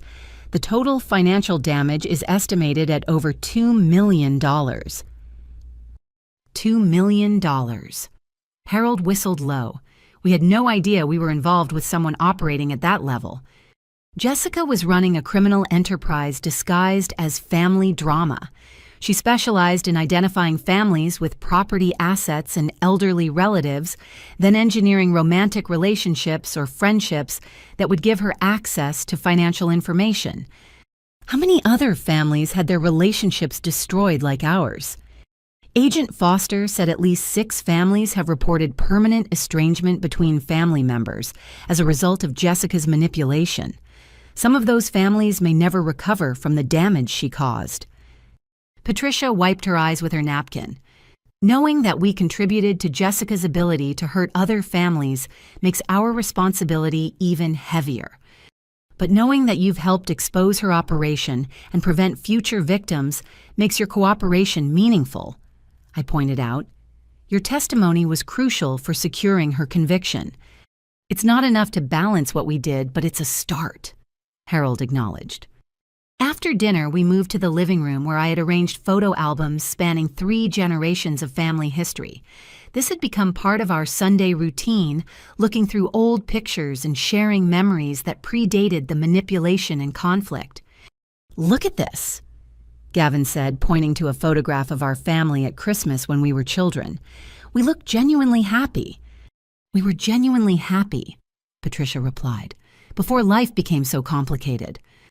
Life didn't become complicated, I corrected gently. We became dishonest with each other. We started keeping secrets, harboring resentments, and avoiding difficult conversations until those problems festered into major conflicts. And that made us perfect targets for Jessica's manipulation, Harold observed. She exploited existing family dysfunction rather than creating new problems. Baby Helen had fallen asleep in Gavin's arms, her tiny fist curled around his finger. Watching him gaze down at his daughter with complete devotion, I could see his determination to provide her with the kind of family stability that none of us had experienced. "What kind of family do we want to be for Helen?" I asked. "Honest," Gavin said immediately, even when honesty is uncomfortable or inconvenient. "Supportive without being controlling," Patricia added. "We want to help each other without trying to manage each other's choices." "Respectful of boundaries," Harold contributed. "We want to be close without being invasive." "And vigilant against manipulation," I concluded. "We want to protect each other from people who would try to exploit our love for personal gain." As my parents prepared to leave that evening, Patricia turned to me with an expression of maternal concern that felt genuine rather than manipulative. "Elisa, are you happy? Really and truly happy? Not just relieved that the crisis is over, but actually content with your life?" I considered her question carefully. 6 months ago, I would have deflected or given a superficial answer. Now, our commitment to honesty required a more thoughtful response. "I'm happier than I've ever been. Not because my circumstances are perfect, but because I'm finally part of a family that values truth over manipulation, respect over control, and genuine love over obligation." Even after everything we put you through, especially after everything we put each other through, we survived Jessica's attempt to destroy us, and we chose to rebuild rather than abandon each other. That's a kind of strength I didn't know our family possessed. Harold embraced me awkwardly, still learning how to express affection without ulterior motives. "We love you, Elisa, not because we want something from you, but because of who you are." After they left, Gavin and I sat on my front porch watching the sunset while Helen slept peacefully in her stroller. The neighborhood was quiet except for the sound of children playing in nearby yards and the distant hum of evening traffic. "Do you think we'll ever completely trust each other again?" Gavin asked.